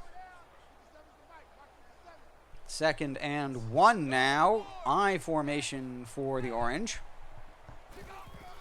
Play action. And Bavaro, and out of bounds at the 7, 18-yard catch.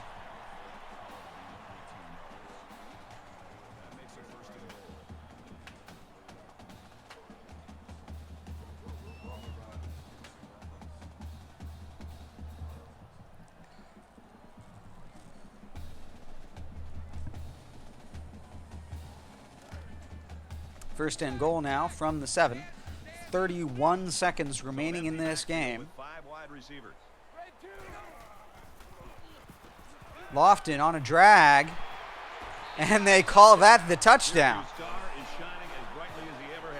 is fun to watch a quarterback do all the preparation, all the work that he needs to be able to do to put himself in a position mentally and physically have a shot to win the game for his team. That's exactly what we just saw.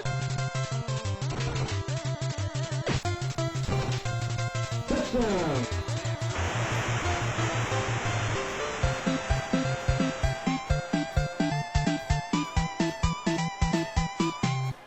line up to kick this one away. And he got all of this one. Great kick. This one's going to be down in the end zone for a touchback for Syracuse. They've been bringing the heat, and they've gotten to him on several occasions. Great job by the defense tonight, getting into the backfield and creating issues for this line. It was the best of halves, and it was the worst of halves. Syracuse outscoring the Boston College Eagles in the second half so far, 42-0.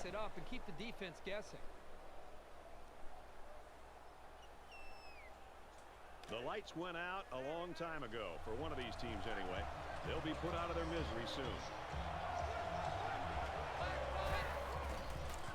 Quick screen to Darton. Dennis Carter inbound. Live clock. Hurry up. We'll see if they try one more thing before this game is mercifully ended. They do. They pass to Levy. He gets hit out of bounds, stops the clock at 3 seconds. They'll get one play.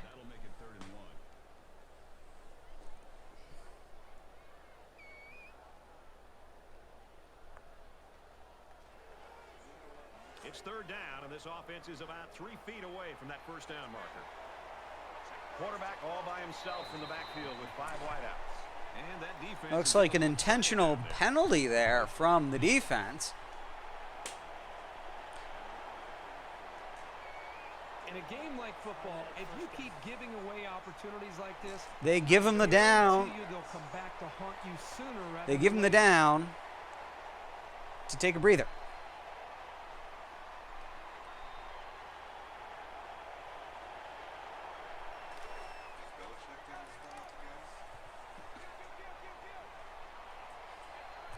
In the pistol now. Motion from the left slot to the right slot. And that's the game.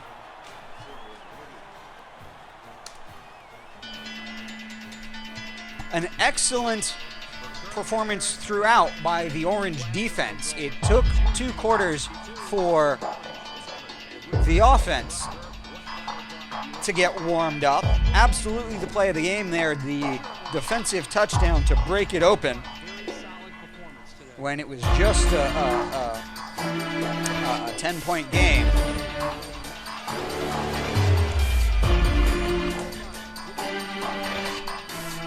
But an excellent game for Tommy Tainavasa and the Orange. Tommy Tainavasa is the nation's leading rusher, and a great defense that managed to recover from losing 2 fumbles early. 500 yards of personal offense by Tommy Tainavasa lead the Syracuse Orange to a 52-7 victory over the Boston College Eagles in Syracuse, New York. Thank you for joining us for Game 1 at the Carrier Dome in Syracuse, New York. Game 2 coming shortly after a brief halftime. Coming to you from the Superdome in New Orleans, Louisiana. My Navy midshipmen will be taking on the 7-2 Tulane Green Wave.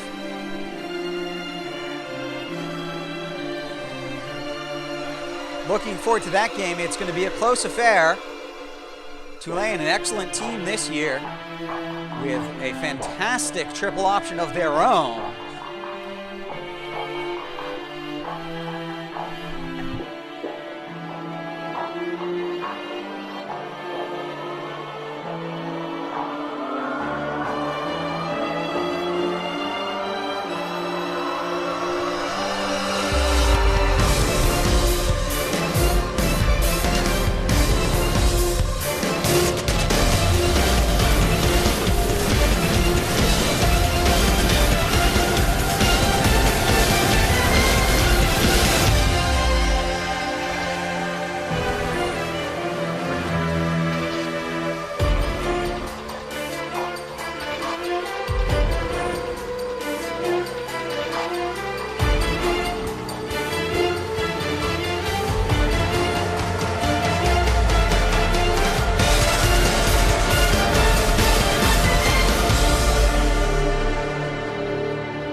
Thank you for joining us. We will take a short break and resume soon with Navy at Tulane.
Welcome back, sports fans.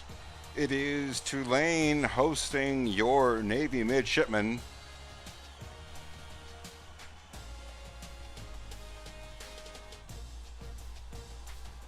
Coach Ninja is going to give us a rundown of the Tulane depth chart, and we will be bringing you kickoff shortly for this exciting American Western Division affair.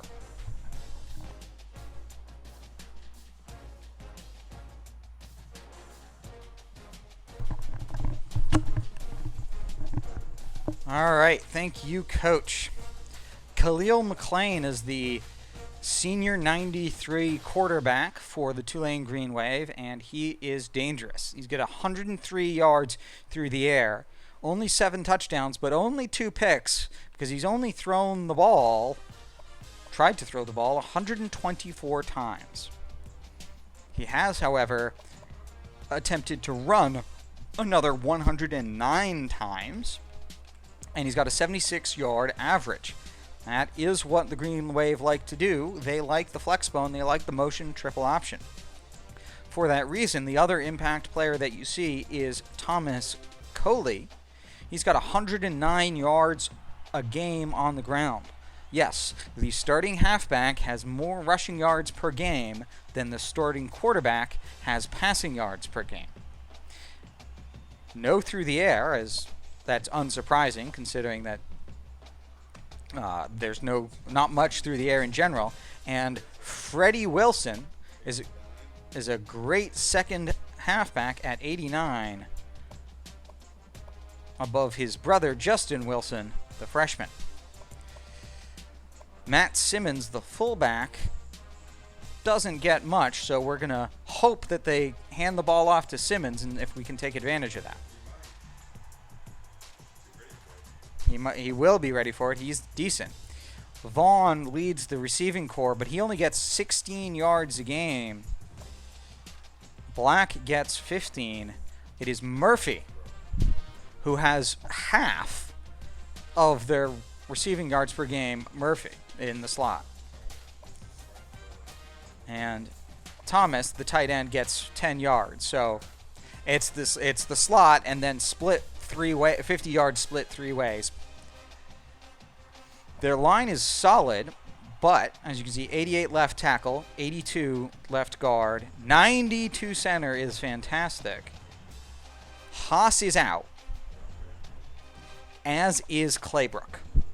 And the question is, where is Mack playing? If Burns plays right guard, then Mack plays right tackle. And that's not a big deal. But if Mack plays right guard, then Moody plays right tackle, and that's a big difference. Yeah, 61 and 64. Got to identify where 61 is. Isaac Conley is a 83 left end. Matt Scott is an 84 right end. They've got Jamal Rushing is an 84 tackle. Williams and Huffman are decent backups, but probably not starters. 82 left outside linebacker, 89 middle linebacker, but he is backed up by a free safety. So if they put 4 linebackers on the field, know that they'll have coverage. And Sands, 90, is a good linebacking core. They have 2 good corners, but they only have 2 corners. And then Montgomery plays linebacker and Langham plays and they will be physical in the middle. Free safety, Kurshin is solid, as is Brown. So it's a well-rounded defense. Not any real deficits anywhere. Decent punters at kicker and punter at 82, 89. It's a solid all-around team. They've got an injury issue on the right side of the offensive line. They don't like to pass, so they don't have great wide receivers, but they are a very good team. They're a winning team, so we're going to give them the respect that they're due, especially with their run game and solid all-around defense. You can see that if we go to the matchup numbers, they've got good pass defense. They've got good rushing defense as well, both well-rated, and number 4 in the country for turnover differential. So with that, we'll turn it over to the voice of Navy football and get this kicked off.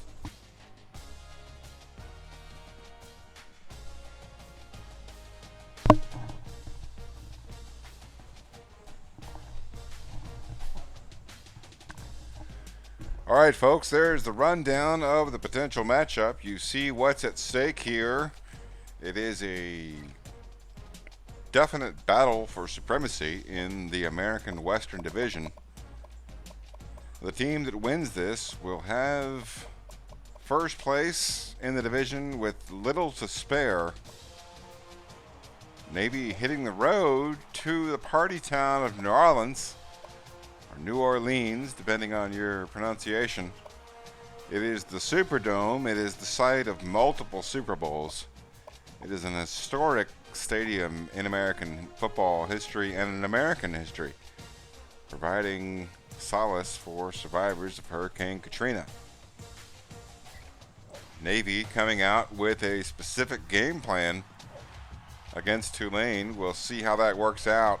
This is the game of the week in League One. We are in week 11 of season 16. Your Navy midshipmen hitting the trail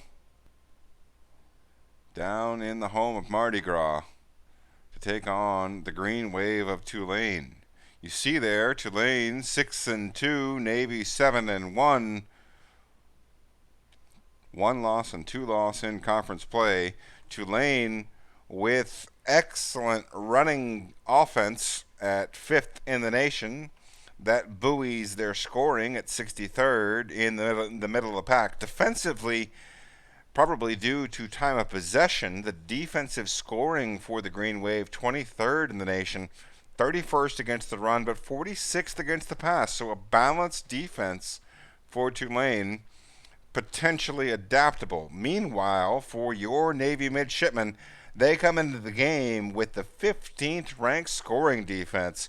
Part of their ascension, the Navy scoring defense playing well week by week, keeping that average down, led by the 3rd ranked overall defensive yards per game, the 2nd ranked defensive rushing team. Hard to move the ball on the ground against the midshipmen this year. 73rd against the pass. That might be a vulnerability. And for Tulane's part, they're not going to be passing that much. So tensions flaring, but trends glaring in Navy's favor. You see the top players for the Green Wave. The quarterback, McLean, as identified by Coach Ninja in the pregame talk. Williams, the quarterback of the offensive line, the 92 center. And Coley, the 91 overall halfback. He's got 872 yards, leading a 2, maybe 3-pronged attack on the ground for Tulane. Hayes, the quarterback, Reggie Hayes, 97 overall, leading the way for the midshipman offense.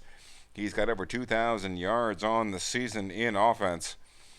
A bunch of injuries for Tulane. Navy well prepared for that. They did pregame scouting. Glad to have you with us in the studio. I'm Reese Davis, bringing you the EA Sports Rest assured, Coach Ninja leaves nothing to chance.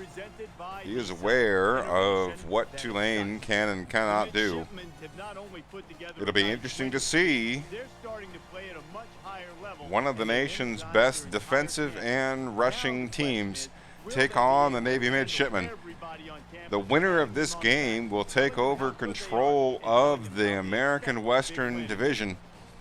It is an important game if you care about who might win this conference.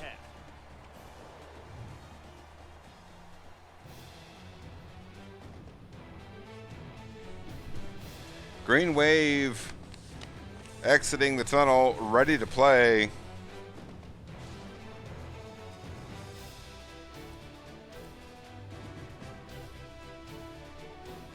They're at home in the Superdome. Meanwhile, your Navy midshipmen representing the United States Navy. Promising future.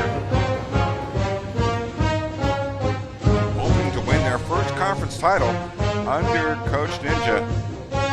The Navy midshipmen facing a test today against the Tulane Green Wave. Navy will kick off. They win the toss. They will receive the second half kickoff. The first victory goes to the midshipmen.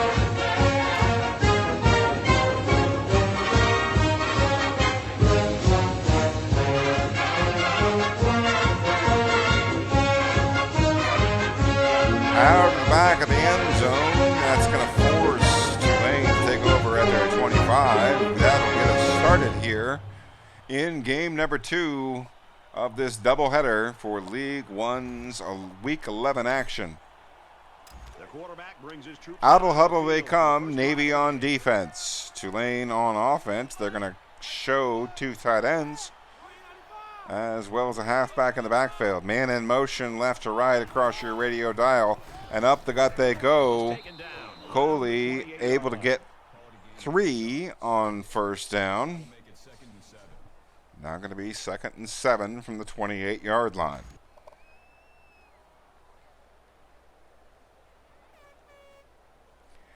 SD, what is up indeed? It really thoroughly enjoyed. Despite not being a baseball fan, I actually enjoyed your enthusiasm for the show. As someone who applies the same level of enthusiasm to this game, I imagine you have a healthy knowledge of the nuances of the show 19 and cannot wait until 20 comes out. I'm looking forward to the next college football game. In the meantime, we have an excellent version on display for you here. NCAA 14 action. Navy in the Superdome taking on Tulane. It's an outside run, and it's not going to be enough for the first down. That is a massive potential stop for the midshipmen. And indeed, the Green Wave is going to punt on 4th and inches. A huge early stop for the midshipman defense. He gets it away. It is a good punter. He puts the returner back at the 20 and able to get a good solid 9 yards on the return. That's going to give Navy possession of the football. Here tied at 0 at their own 31-yard line. He just avoids the mistakes. And when you can do that as a quarterback and as a leader of an offense, you're going to move the football down the field. So here comes the offense taking the field for the first time today. 5 guys will be out in the pattern as they're in the shotgun. Spread set for Reggie Hayes and the midshipmen here on first down. Back to pass goes Hayes, finds his man over the middle on the drag route. It's good enough for the first down. There's a flag on the play. Looks like it could be face mask. No, it's clipping. It'll be against the offense, a early test as Navy faces 1st and 14. Tricky amount of yardage. You've got 3 downs to get 14. How many plays can you hope to get the defense off guard? How many plays do you want to take a chance? Those are the decisions that Navy's faced with right now. 27-yard line, the marker deep in Navy territory, facing 1st and 14. 6.5 minutes and counting in the second quarter. Locked in a scoreless draw. Navy with the shotgun. 11 personnel out of the backfield, complete to Green on the angle route. That's good for 7. Going to be 2nd down and 3 as Navy improves their odds to convert. From their own 38-yard line, 2nd down. 4 down linemen for the Green Wave facing off against a shotgun. Wide trips for the midshipmen.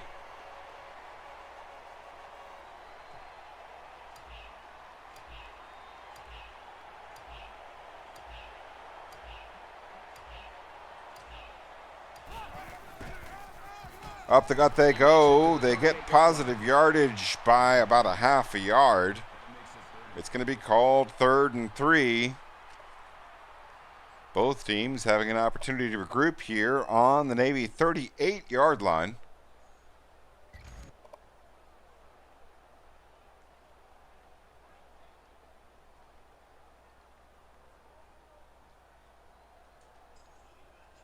Need about 3 yards to get the first down. Here on out of the huddle they come. It's 3rd and 3. The midshipmen out with a spread set. They've got 5 receivers. One of them is a tight end in a shotgun set. Back to pass goes Reggie Hayes, and towards the sideline finds Todd McKinley for 6 yards. That's going to be enough for the first down. Gives Navy a fresh set of downs. They now have the ball out at their own 44 here in the early going of the first quarter of this football game.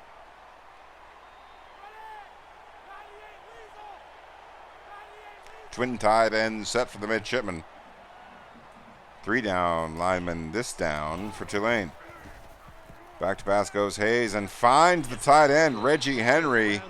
The athletic young tight end for Navy picks up his first catch of the day. This one goes for 18 yards.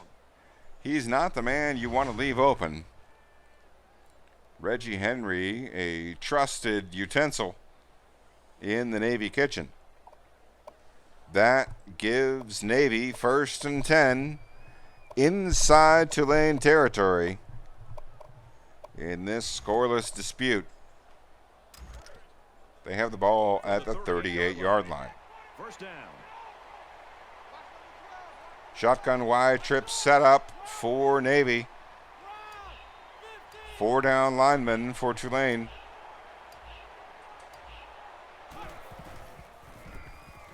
Heavy pressure quickly, but able to find the outlet pass to Wesley Green.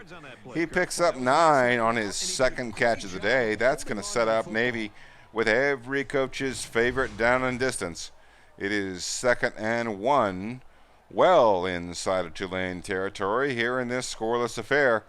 We're still in the first quarter, in fact, only just past the halfway point of the first frame. Navy methodically moving the football down the field here on this opening drive for the midshipmen, following Tulane's miscues on their opening possession.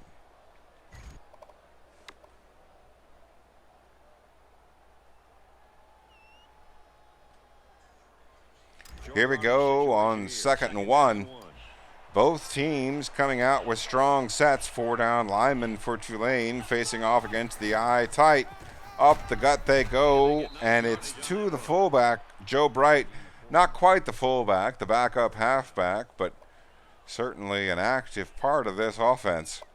Joe Bright, a solid power back, finds space in the middle of the field, converts the first down, and Navy has 1st and 10 at the Tulane 26-yard line. We're tied at zeros. It's 1st and 10. Ball on the 26. Out of huddle they come. Navy coming out with the shotgun wide trips. 4 down linemen for Tulane.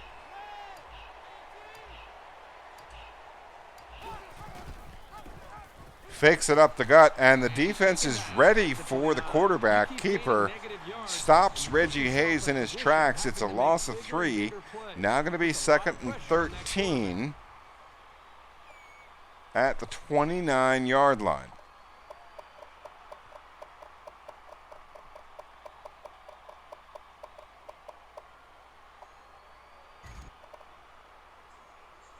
And this is the 8th play of the drive. Right hash mark is where the ball is spotted. The midshipmen facing 2nd and 13, 2:23 and counting in the first quarter of a scoreless football game. Back to pass goes Hayes, finds his man left to right. The pass was accurate. The ball was there. The catch was not made. The defense jarred it loose. And now it's 3rd and long for the Navy offense. They have the ball in Tulane territory at the Green Wave 29-yard line. They certainly don't want to get sacked on this play. They'd love to convert, Third down, and they need to get it to the 15. but they have the potential for points here. Now coming out in a spread set, the Navy midshipmen, 5 wide receivers. Back to pass goes Hayes, rolls to his left, and running towards and gets the first down. He's touched and tackled out of bounds, but he does get the first down. Could be energy well spent. We'll see where Reggie Hayes ranks on the scale of fatigue. He is an orange, but we're only still in the first quarter. A key first down conversion for the midshipmen here in the early going of this tight battle on the road in New Orleans.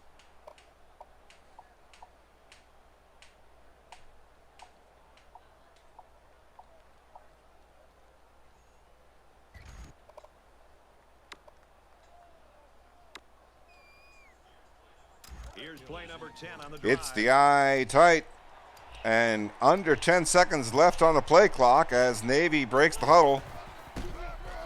And they go up the gut. They get 5 as Reggie Hayes takes a breather. He sat out that play.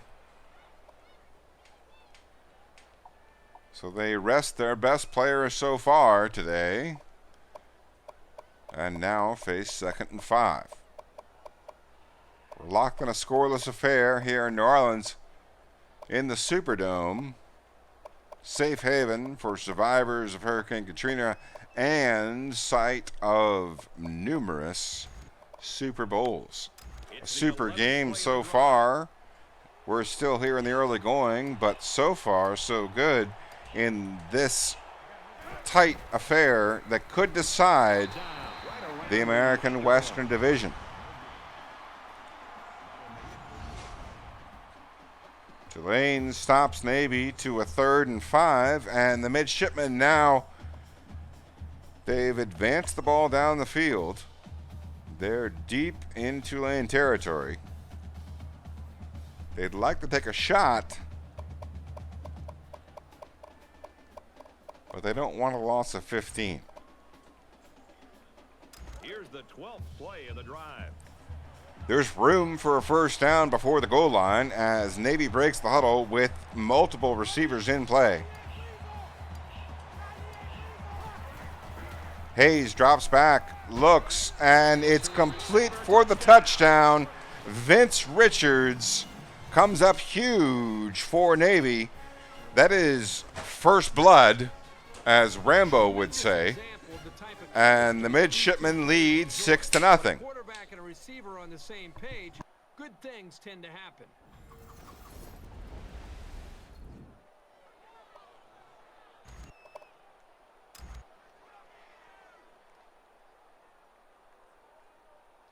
Navy is up by 6, and he hits the PAT. Here's an update from the studio and Reese Davis. Checking out action now. East Carolina trailing Temple. That is an impactful game. East Carolina trying to win the Eastern Division of the American. USF, one amongst many other potential contenders for that division. Still lots of games to be played. And the American Conference, one of the more exciting conferences in terms of divisions yet to be decided. Conference championship appearances yet to be decided. This game could go a long way within one of the two divisions. This is a Western Division affair.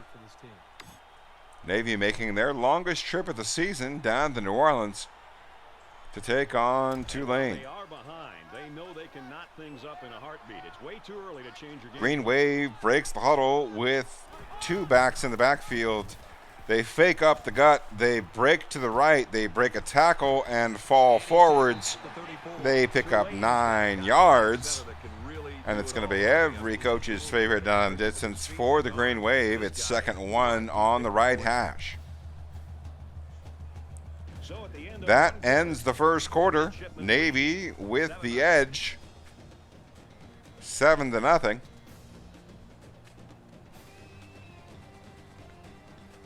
Lots to be decided. Here we are in the second quarter, 2nd and 1 is what faces off against the Navy offense. Now here in the second quarter.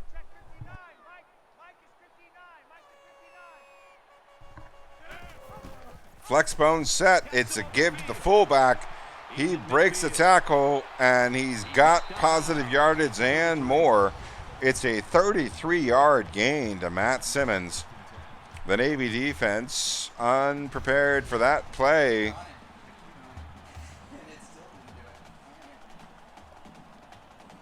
Huge gain up the middle against the midshipman defense as Tulane attempts to assert their own offense. See if they can build off that great run. 33-yard line is where the ball sits here on 1st and 10. Here in the early goings of the first parts of the second quarter, massive run up the middle out of the spread set. Once he broke 2 tackles in the backfield, and that is to say Navy had their opportunities. But once he broke 2 tackles in the backfield, he was off and running. A huge play, setting up 1st and goal from the 7. Navy with their backs to the wall, leading by a touchdown. Here they go. 1st and goal, down by a touchdown. Got to be careful of a pass play with this defense.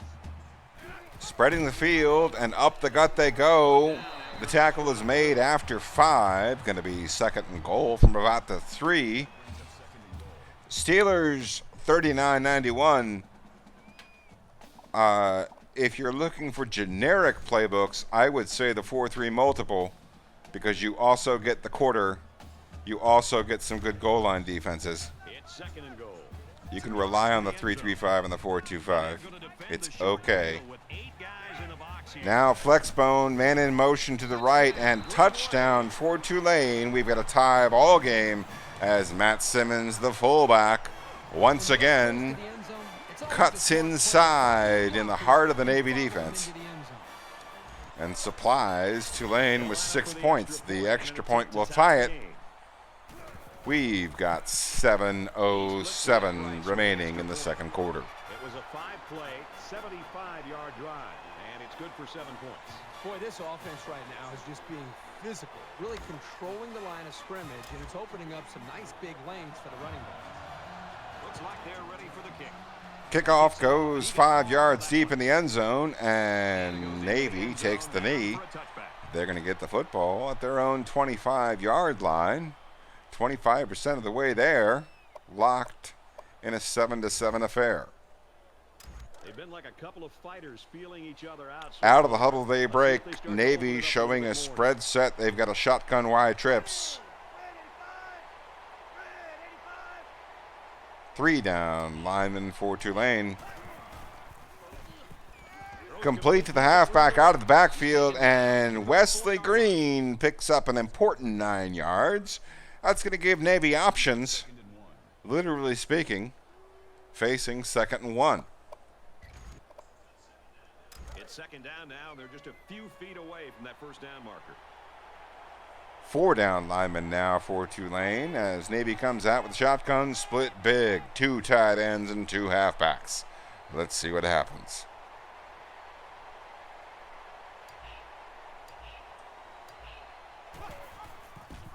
To the left they go. Hayes on the keeper, then pitches it late. Perfectly timed to Bright. Excellent spin move to extend the play for an extra 4 or 5 yards, and it is a 26-yard gain. That's going to be across the midfield stripe into Tulane territory. We are tied at 7. An excellent option play to the left, perfectly executed by the midshipmen. They were ready for what the defense was going to give them. They were prepared, and they responded perfectly. 40-yard line now, the marker. Left hash for the first time in several downs. Let's see what happens. Twin tight ends. It's an eye-tight formation for the midshipmen facing off against 4 down linemen for Tulane.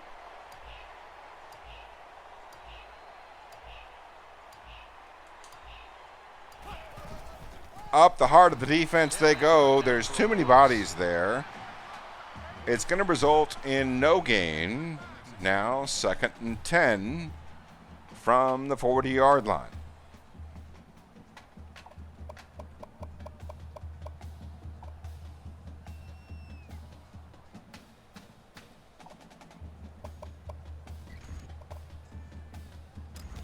From the 40-yard line.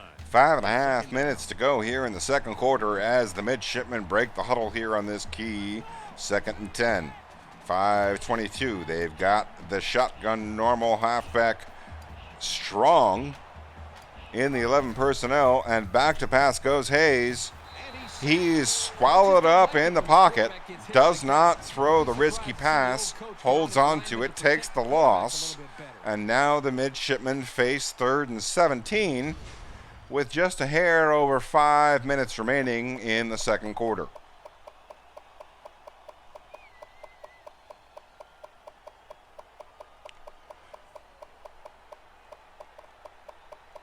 There's not a whole lot to be happy about if you're in Milwaukee. So I'm glad that people in Milwaukee have something to cheer about. Spread set they go here on 3rd and 17 as Navy breaks the huddle in Tulane territory. We're here halfway through the second quarter. 7-7 ball game. Back to pass goes Hayes. Rolls to his left. He's swallowed up again in the pocket. Back-to-back sacks by the Green Wave. They had bodies in the backfield. And Navy elects not to throw it into coverage. They take the losses. And on 4th and 27 from the 43, so pretty good field position, Navy brings out the punting unit.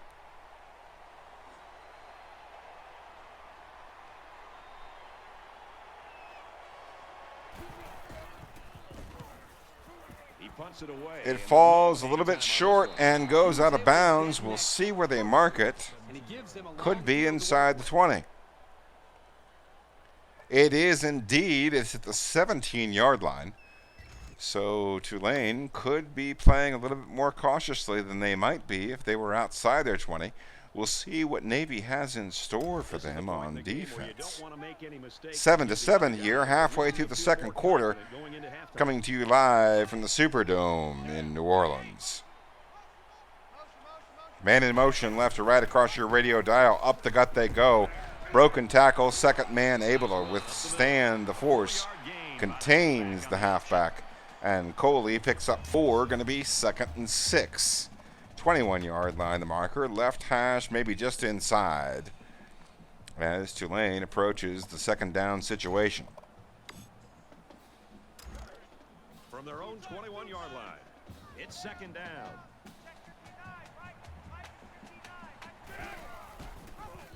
Pistol set up for Tulane, and McLean off and running to the right side. Picks up 13 yards. And the Green Wave moved the chains. They're out to the 34-yard line. Their own 34. They started deep here in this 7-7 affair. We're 3.5 minutes before the halftime break. These two teams battling it out for supremacy in the American Western Division. Running to the left side, broken tackle, hurdle, and tackled by a body. Puts Coley in the air, but he's able to gain an extra yard through the action. And that's going to set up Tulane with 2nd and 4 from their own 40. The ball spotted at the left hash. It's a 7-7 affair.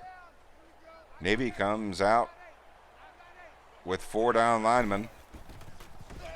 Blitzes, and wide open is Vaughn. He had acres of space. No defender had an opportunity to come near him as Albert Vaughn, number 82 wide receiver, comes up with a huge play to get behind the Navy defense. It is 13-7. Green Wave awaiting the extra point with 2:45 on the clock. Both teams still with 3 timeouts.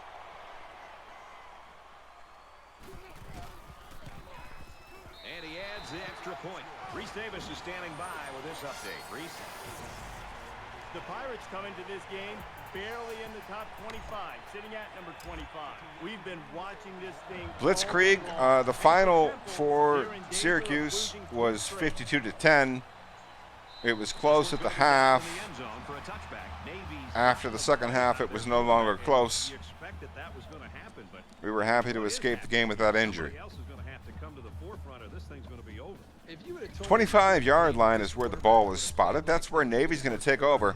They trail by 7. They've got 2:45 on the clock and 3 timeouts. Coming out in the spread set are the midshipmen, 3 down linemen for Tulane. Back to pass goes Hayes, finds his man underneath. Richards picks up 4 yards.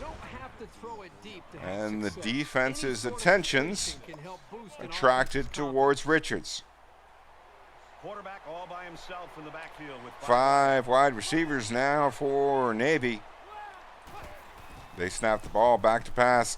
Good pressure, but a good read by the quarterback. Vince Richards picks up a huge first down, and now with 2:24 remaining in the half, trailing by 7, Navy has a 1st and 10 out at the Tulane 48-yard line. 1st and 10. Ball on the 48-yard line.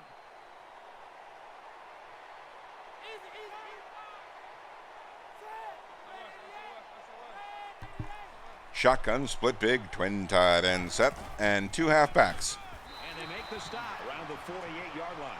Trickeration at the snap of the ball. Quarterback keeper, he's tackled for no gain. No harm, no foul. Now going to be 2nd and 10 from the left hash. We're here in the second quarter with a minute and 40-something remaining on the clock. They'll line up with 5 wide receivers. Spread set up by the midshipmen. Likewise for Tulane. Caught on the left side, and the first down and more, and out of bounds goes Todd McKinley. It is a huge 22-yard gain. It is important that he got out of bounds. And now Navy has a chance to get a free timeout, take a breather, and approach 1st and 10 from scoring distance with the 3 timeouts remaining.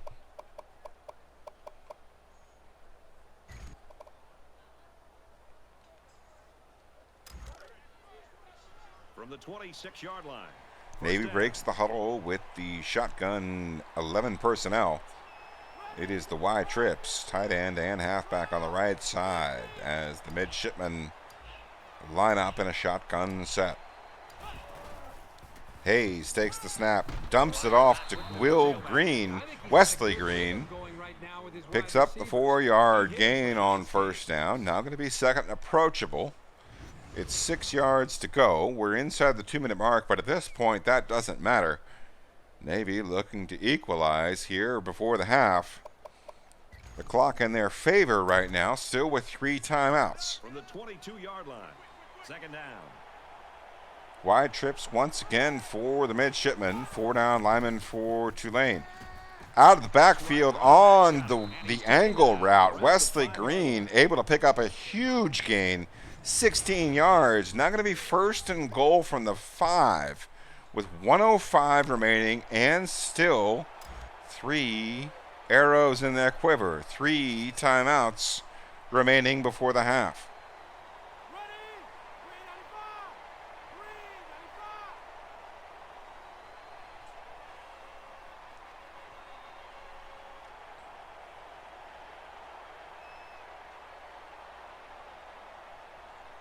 Quarterback and halfback warming up, heating up for the midshipmen. Give up the gut to Green, and he's just shy of the goal line, which is perfectly acceptable for Navy. They now face a running clock on 2nd and goal. They've got heated up players, and they still have timeouts in their pocket. 17, 16, 15 on the clock. Up the gut they go. They get the touchdown. Navy equalizes before the half.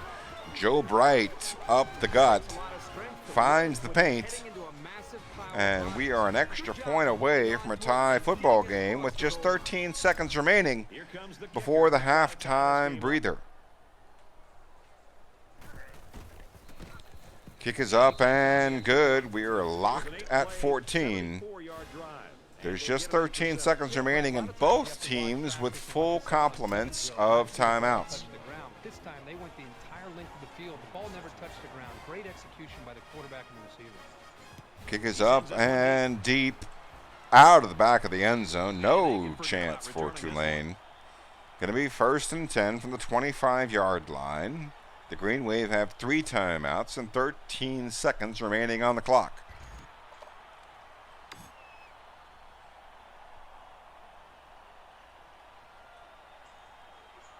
I think this defense right now needs somebody to try to 4 down linemen for the midshipmen. Approaching a flex bone tight for Tulane. Up the gut they go. There's not a whole lot of room there. He's tackled for a 1-yard gain, and it looks like both teams content to let the clock run out. We are going to go to halftime locked in a 14-14 affair.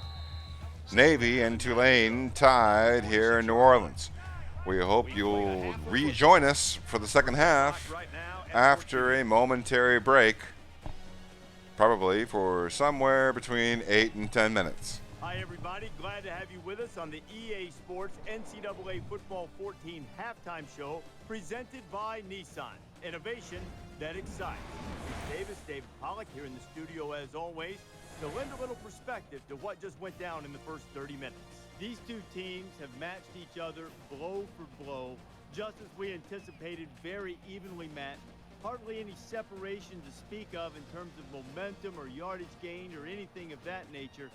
So when you look at it, what can make the difference coming up in the second half? We see so many matchups, Reese, that's big box car, little box car. You know, this is big box car, and they just keep ramming into each other. Nobody's given an inch, and it's great on both sides of the football, and you like what you see, but at some point, I think who's going to give out? You know, who can make a big play, make that big play down the field, make the big touchdown, and get the other team off balance a little bit. Maybe it is special teams. Maybe it's somebody steps up and blocks a punt or returns a kick and gives their team an advantage, because right now it's just two heavyweights trading punches, and both of them still look like they're in pretty good shape. That's it for us here in the studio. What are you going to do in the second half while the game's going on? Yeah, I'm going to kick back and watch all these monitors. We'll keep you up to date on everything going on around the country right now. Time for the second half with Brad and Kurt.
Well, Reese and David, I know you're jealous. This is the kind of games you guys like to do. But that's Thursday night. This is the big show. Here we are for the big show. It's the third quarter. As these two teams battling for supremacy in the American Western Division enter the second half locked in a 14-14 deadlock. 4 down lineman for Tulane. Twin tight ends set for Navy.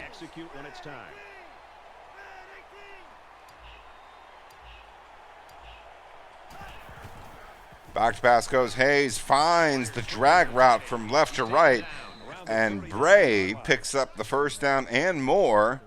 It's a 14-yard gain. Navy out to their own 39-yard line on the first play of the second half. First down, 10 to go. Ball on the 39-yard line.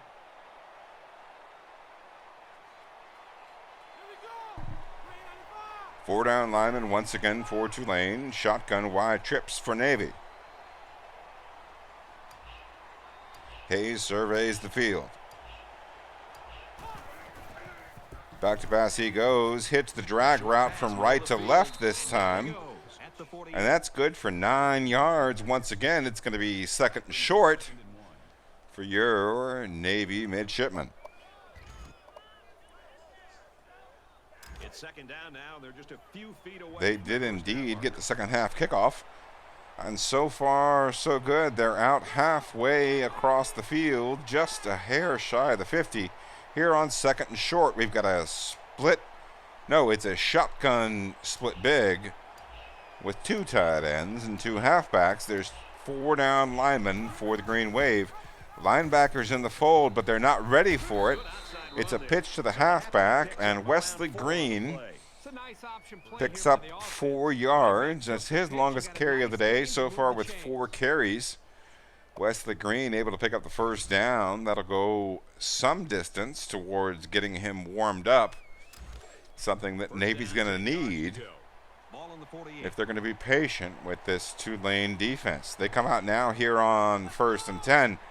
Navy with a shotgun. Wide trips. It's 11 personnel. They've got a tight end on the right and a halfback on the right.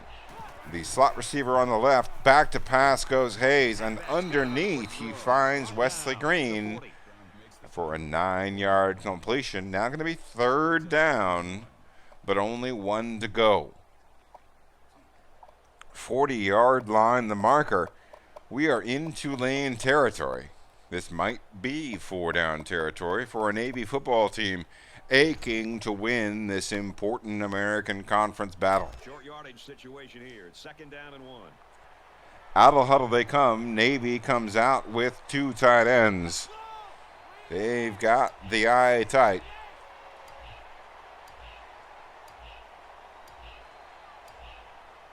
Hayes takes the snap and fakes the handoff and throws to the tight end.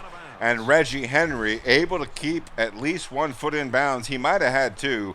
It could have been an NFL catch. He had space to work with. Regardless, it is certainly a college catch. And it's good for the first down at the 24-yard line of the Green Wave. We're here in the third quarter, coming to you live from the Superdome in New Orleans, Louisiana. The Green Wave trying to wrest control of the American Western Division from the first place Navy midshipmen. Navy on the road here, facing 1st and 10. They have the ball in a tie football game.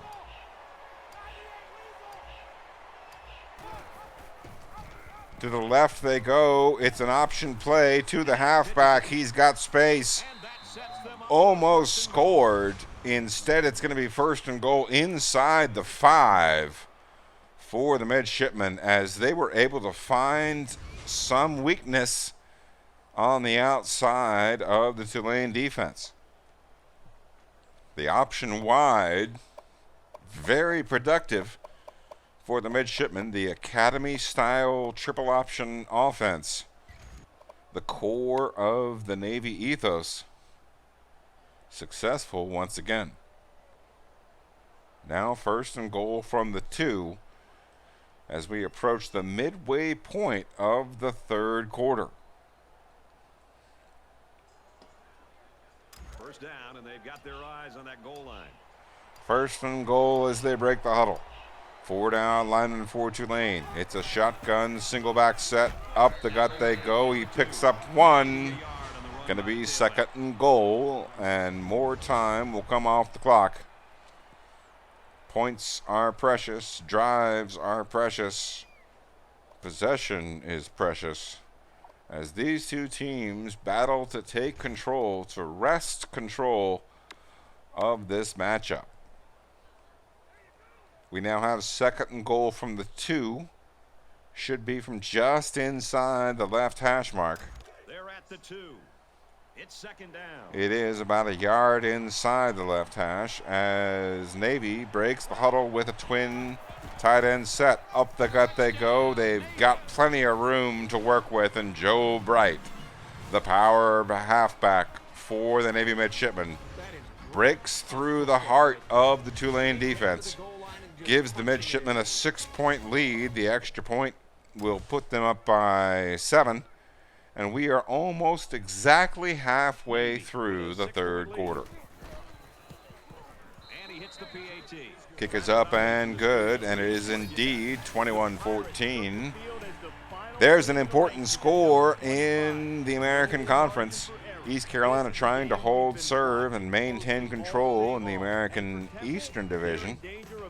They were coached by Coach Brack last season. They have a good foundation. They've been coached up, and they could be a postseason factor in the race for the conference championship. Kickoff is up and out of the back of the end zone. Tulane's going to take over at their own 25. They trail by 7 here in the third quarter. Back and forth we go. I think the winner will be which defense can make that pivotal stop to secure a victory. It's first and 10 from the 25-yard line as Navy holds a 7-point lead. We're here in the third quarter in the Superdome in New Orleans, Louisiana, where the Green Wave breaking the huddle, hoping to knock off one of the country's sweethearts. Back to pass and complete on the slant from left to right. Albert Vaughn picks up enough of the first down on first down, and it's going to be first and 10 from the 37-yard line as Tulane has their opening possession of the second half. From their own 37-yard line, first down. 4 down lineman for the midshipmen. Tulane breaks the huddle with an 11 personnel set. Man in motion left to right. Run up the gut to the right side. Picks up positive yardage. It's a 7-yard gain by Thomas Coley. Going to be second and 3 from the midshipman 44-yard line.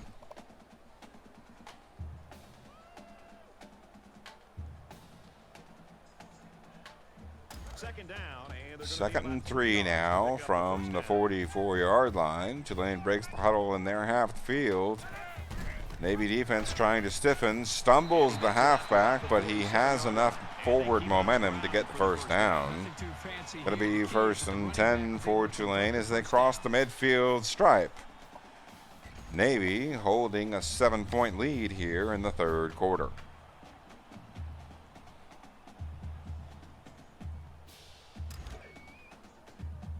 First and 10. Out of the huddle they come. Navy with 4 down linemen. Tulane with a flex bone set. And it's a pass to the left flat. And the back, Thomas Coley able to pick up 14 yards on the catch. As Tulane took advantage of the Navy strength in the middle of the field. They went outside and they caught the midshipmen a little bit off guard. That's enough to get them possibly within scoring range. Man in motion right to left for Tulane, and he is swallowed up by the Navy defense. Thomas Coley to give up the gut. But the midshipmen do over the course of the season excel on defense, and that was another example of it. The midshipman defense roaring, rearing its head, setting up 2nd and 12 now for the Tulane offense here in the second half. Man in motion left to right. Tulane has to move in the pocket and then dumps it off to the left side on the curl route. The man defense by Navy susceptible to the play, but only for a limited amount of yards. The midshipmen still with yards to give. The ball resting at the 28-yard line as we approach the end of the third quarter. The clock starting to become a factor. Up the gut and stumbles and then falls forwards for a couple. It's an 8-yard gain by Matt Simmons. He's got 4 carries for 44 yards. Most of that coming in the middle of the field, catching the defense off guard. That play slightly did so, but still sets up a 3rd and 2. It's a big 3rd and 2 from the 20-yard line here in this 7-point football game. We're here in the second half at the 2-minute mark of the third quarter. It is a flex bone set for Tulane. And up the gut they go, and he's got enough for the first down. And Tulane will extend the drive as we are inside the 2-minute mark of the third quarter. Now, Navy does indeed hold the lead here on the road. Tulane battles to stay relevant. Twin tight end set for the Green Wave.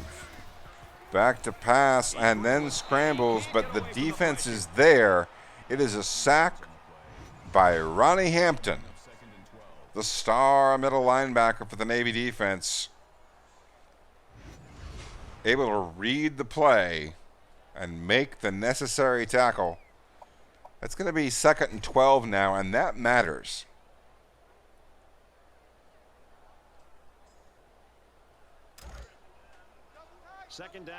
The ball rests in between the 13 and 12-yard line as we have 2nd and 12 for the Tulane offense. They're in the wishbone. They run to the left, and Coley finds his way into the end zone. Thomas Coley picks up the carry for 20-plus yards, and Tulane is an extra point away from equalizing here in this football game. Navy faces 9 minutes, 14 seconds before the final whistle blows. Right now, they're locked in a tie football game. And he converts the extra point. Navy's going to receive the football with 1.5 minutes remaining here in the third quarter. 21-21, midshipman and Green Wave. Called in the end zone, and the knee is taken. Navy takes possession at their own 25-yard line. They're going to come out in the center of the football field. And as we approach the end of the third quarter, we're locked in a tight affair. The Navy offense and defense putting up enough of a fight to put them late in the game with an opportunity to win a huge football game on the road against a team they're going to have to beat if they want to control their own destiny. I was really impressed with their last series. They came out with a focus on the passing game, and the offense. 1:14 left in the third. Navy comes out with an 11 personnel set. Back to pass goes Hayes and finds Henry for 9 yards. Going to be every coach's favorite down and distance. 2nd and 1. 1:07 in the third quarter. Clock is moving.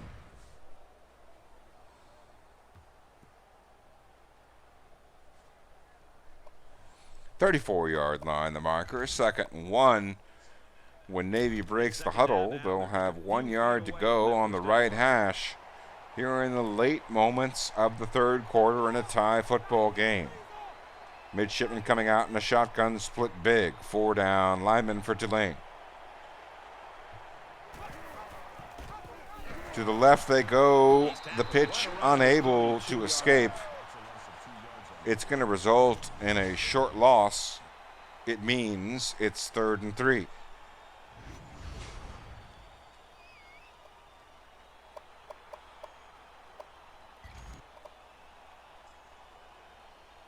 Third down, and they're going to need about 3 yards to pick They up break the the first huddle, and the midshipmen come out with 5 receivers on the play.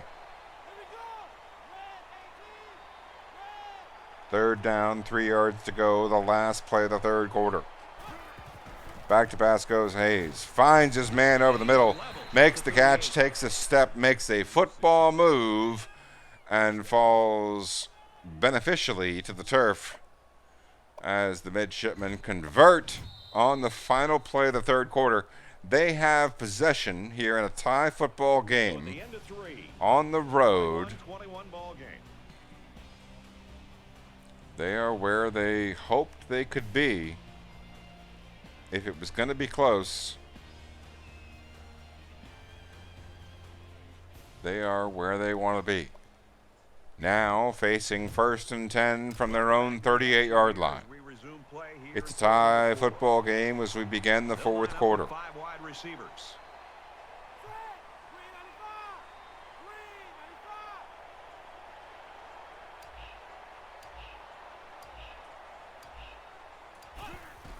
Back to pass goes Reggie Hayes. Finds his man over the middle. Makes a cut after the catch. That's going to be enough for the 1st down. They're going to call it an 11-yard gain, as the timing was good enough within the bullseye for him to make the football move that gives him the 1st down. That opens up so many more options now, with Navy facing 1st down instead of 2nd from the 49-yard line. 1st down. They break the huddle in a spread set. They've got a tight end to the right with a halfback and 3 wide receivers.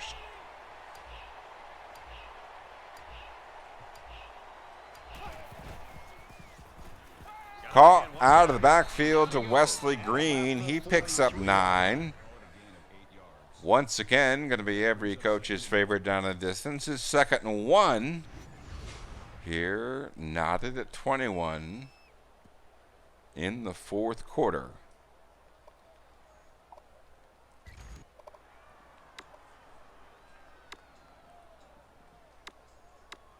"43-yard line, the marker. It is 2nd and 1.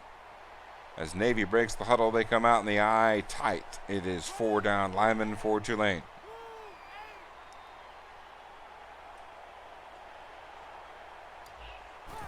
Man in motion, back to pass goes Hayes. It is almost intercepted. Chris Swanson gets his hands on the ball. Going to fall harmlessly to the turf. Now going to be 3rd down, 1 yard to go. As Navy approaches the situation here with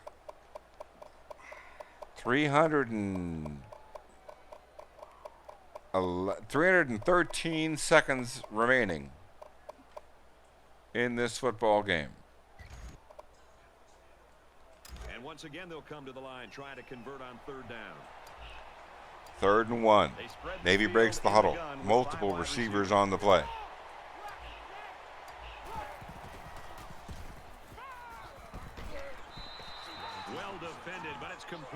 That is a completion. Kelvin Wright able to hang on to the football in the middle of the field. That is a key conversion. If you're a Navy midshipman fan, it was a hopeful throw, and he hangs on to convert as Navy puts more arrows in their quiver. They break the huddle in the eye tight.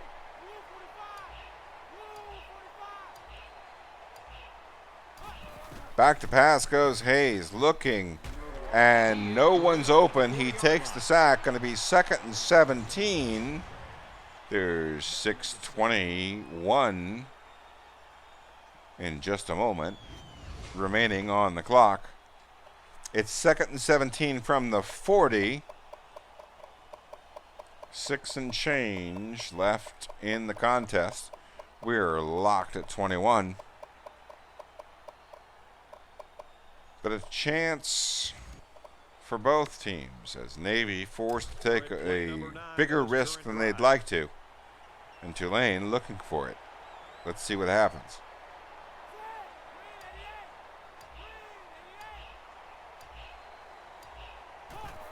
Back to pass goes Hayes, surveys the field, throws underneath. Takes the safe pass to McKinley. He picks up 5 yards. And 3rd and 13 is a little bit easier than 3rd and 17. Navy facing a left tackle who's exhausted. With every detail mattering, the midshipman happy to give him the biggest breather possible, but still examining what they might do here on 3rd and 13. They've been 2 for 2 on 3rd downs. They break the huddle. There's 5 receivers on the field. Shotgun set up for the midshipman. 4-3 defense. Back to pass. Good pressure, and it's going to be a sack. It's a loss of 17. And that guarantees a punt by the midshipman as we have a tie football game here in the 4th quarter. Coming to you from New Orleans as the Green Wave makes a big tackle for loss on 3rd and long. After the sack, it's now 4th and long. Rawls to punt. Rawls deep in the backfield, looking to pin the Green Wave deep. Gets it away, it's low. It's going to land inside the 20, and it's going to go out of bounds inside the 10.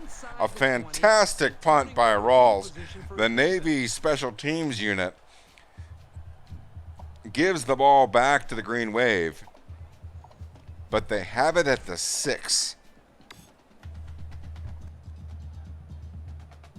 And you know, it's basically like we're starting from 0 here in a 1-quarter game now. 4.5 minutes to go, locked at 21. Genty goes for the sack. It's a broken tackle by Hill. The next defender able to stop him. He trips him up. But it's a massive play for the Tulane offense. Navy hoping to hold them to a field goal at this point after what looked to be a 45 to 55 yard gain. We'll see where they mark it, but it's a massive play for the Tulane offense.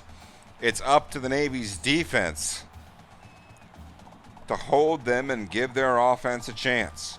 The ball now resting at the 26-yard line following that shoestring tackle. 1st and 10 from the 26, tied at 21.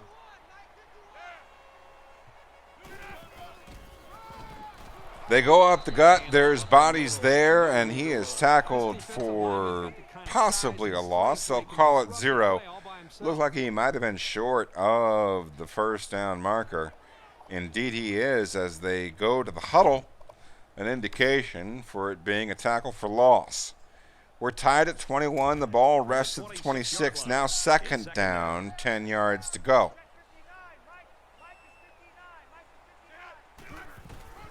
Tulane runs to the left, and there are bodies there. Thomas Coley's held to a loss of 2. Now going to be 3rd down, 12 yards to go at the 28-yard line. One would assume passing distance, but we'll see what unfolds. Tulane, not a passing team. 3rd down, and they need to get it to the 15. 4 down linemen for the midshipmen. 11 personnel for Tulane. It is a running play, and it is short. Tulane will bring the kicking unit on the field.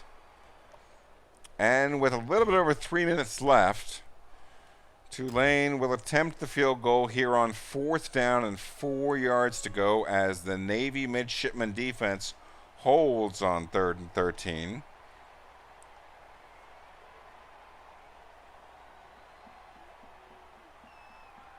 Tulane taking their sweet time. They're in an advantageous position. They're going to milk it.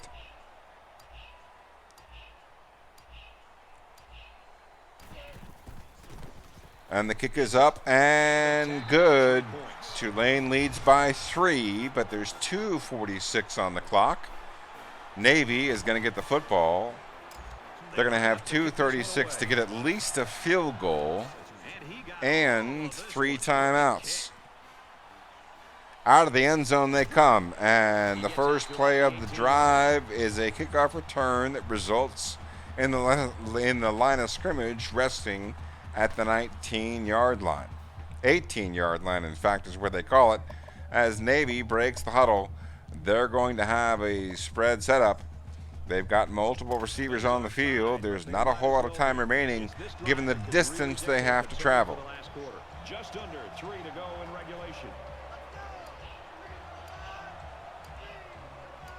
Hayes in a shotgun set, takes the snap and throws over the middle.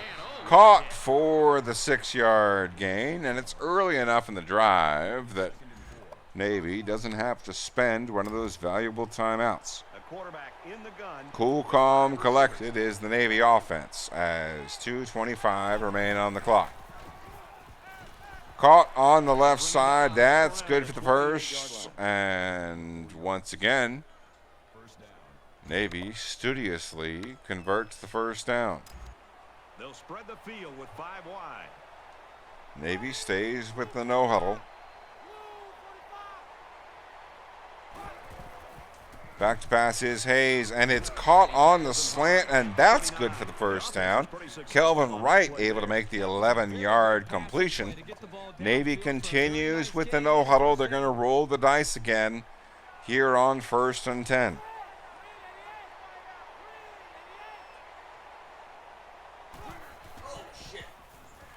Intercepted by Tulane. Brown on the pick.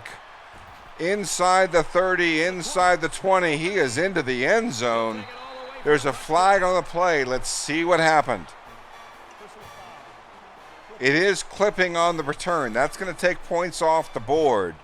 Tulane is going to get the ball at the 35-yard line. Ahead by 3. So Navy still here with just under 2 minutes left and 3 timeouts with an opportunity to hold Tulane to a field goal and win this football game by 1 point. They have to rebound quickly, starting now. First down. Just under 2 to go in the game. They'll give it off here. Heading for the corner. Broken tackle, first down, run. It's a 14-yard gain for Tulane down to the Navy 22-yard line. And if Navy's going to make a stop, it has to happen in the next 3 plays. They have to sell out. Up the gut they go. It's good for 5. Navy has to call timeout. No choices remain. Now going to be 2nd and 5 from the 16. One expects that Tulane will hand the ball off on a running play. We'll see what Navy has in store for them. They break the huddle. Here it's 2nd and 5 from just inside the right hash. Flexbone set, up the gut they go. It's a broken tackle. He falls forward across the first down marker. And that may be it. It's a timeout by Navy. It's the only option they had. They only have 1 remaining. They are down to their last straw. Tulane milks the clock. Takes it down inside 10 seconds. Hands it off up the gut. It's a quick tackle by Navy and a quick timeout. It's not going to be 2nd and 12. There's 76 seconds still left on the clock.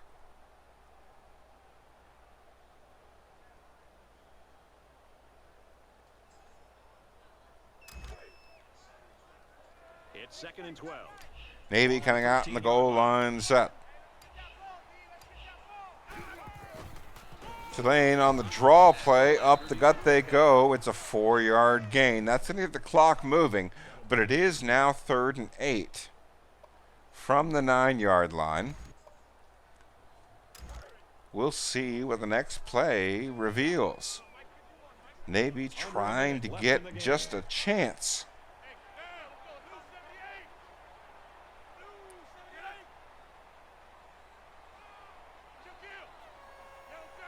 As one would expect, Tulane takes their time.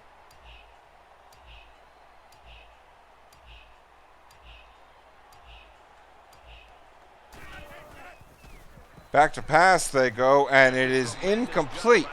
That's going to stop the clock. That is an important play. That's going to stop the clock, and Tulane is going to have to kick the field goal. And Navy, while they have no timeouts, they're going to get the football back, trailing by 6 with exactly a half a minute to go. One last chance. And with time winding down, they probably won't let this return man field the ball. Tulane puts it deep, 2 yards into the end zone. Navy brings it out. They're out to just outside the 15, and with 27 seconds left, no timeouts, Navy has the football, 1st and 10 from their 16-yard line.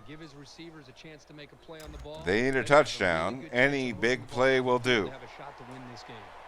Out of the huddle they come. They've got 5 wide receivers split wide. Then that last pick 6. This quarterback needs to be a little bit more careful. Hayes drops back, looks, and it's deflected and caught, unfortunately, because now that means Navy has to go no huddle. They're going to be lucky to get a playoff outside of 10 seconds. I doubt they'll be able to. Now at 10, 9, a spike on the ball. So a first down will stop the clock. If Navy can get 20 yards, they can spike it and have a chance to get a deep throw into the end zone. So an empty backfield with 5 wide receivers. Back to pass goes Hayes. And it's intercepted by Tulane. That's going to end the football game. The Green Wave emerged triumphant, 27-21. There's a flag on the play. Looks like it was a face mask on Navy's offense. On the return by Tulane, the Green Wave are going to win at home 27-21 over Navy. We'll take a look immediately following the game as to what that does to the American Western Division race. It is an important result, but it is not the end-all, be-all.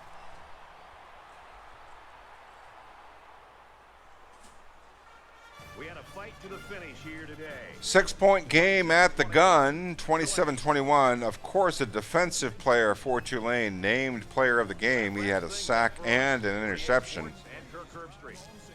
As the Green Wave emerges triumphant, 27-21.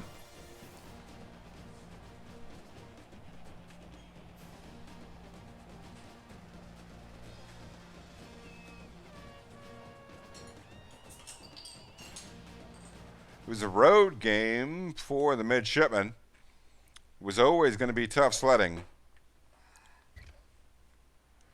And when it was all said and done,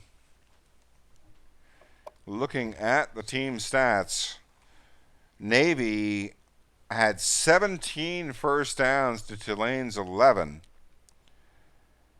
But surprisingly, Navy not able to get much going in the running game. They had 20 carries for 37 yards. That's including scrambles that were tackles for loss. There was the 17-yard loss late. It was a game of who might blink. Navy, passing-wise, was 25 out of 29. So you're talking about a nearly immaculate passing percentage, a very astute, studied, careful passing game that wasn't enough by a slim margin. Tulane escapes. They win 27-21. The turnover battle, a factor.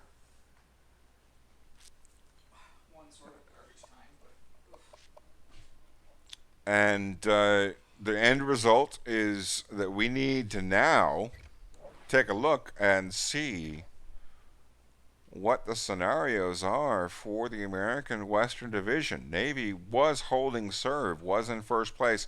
We're going to take a look now. We have the result. We have the information that is applicable.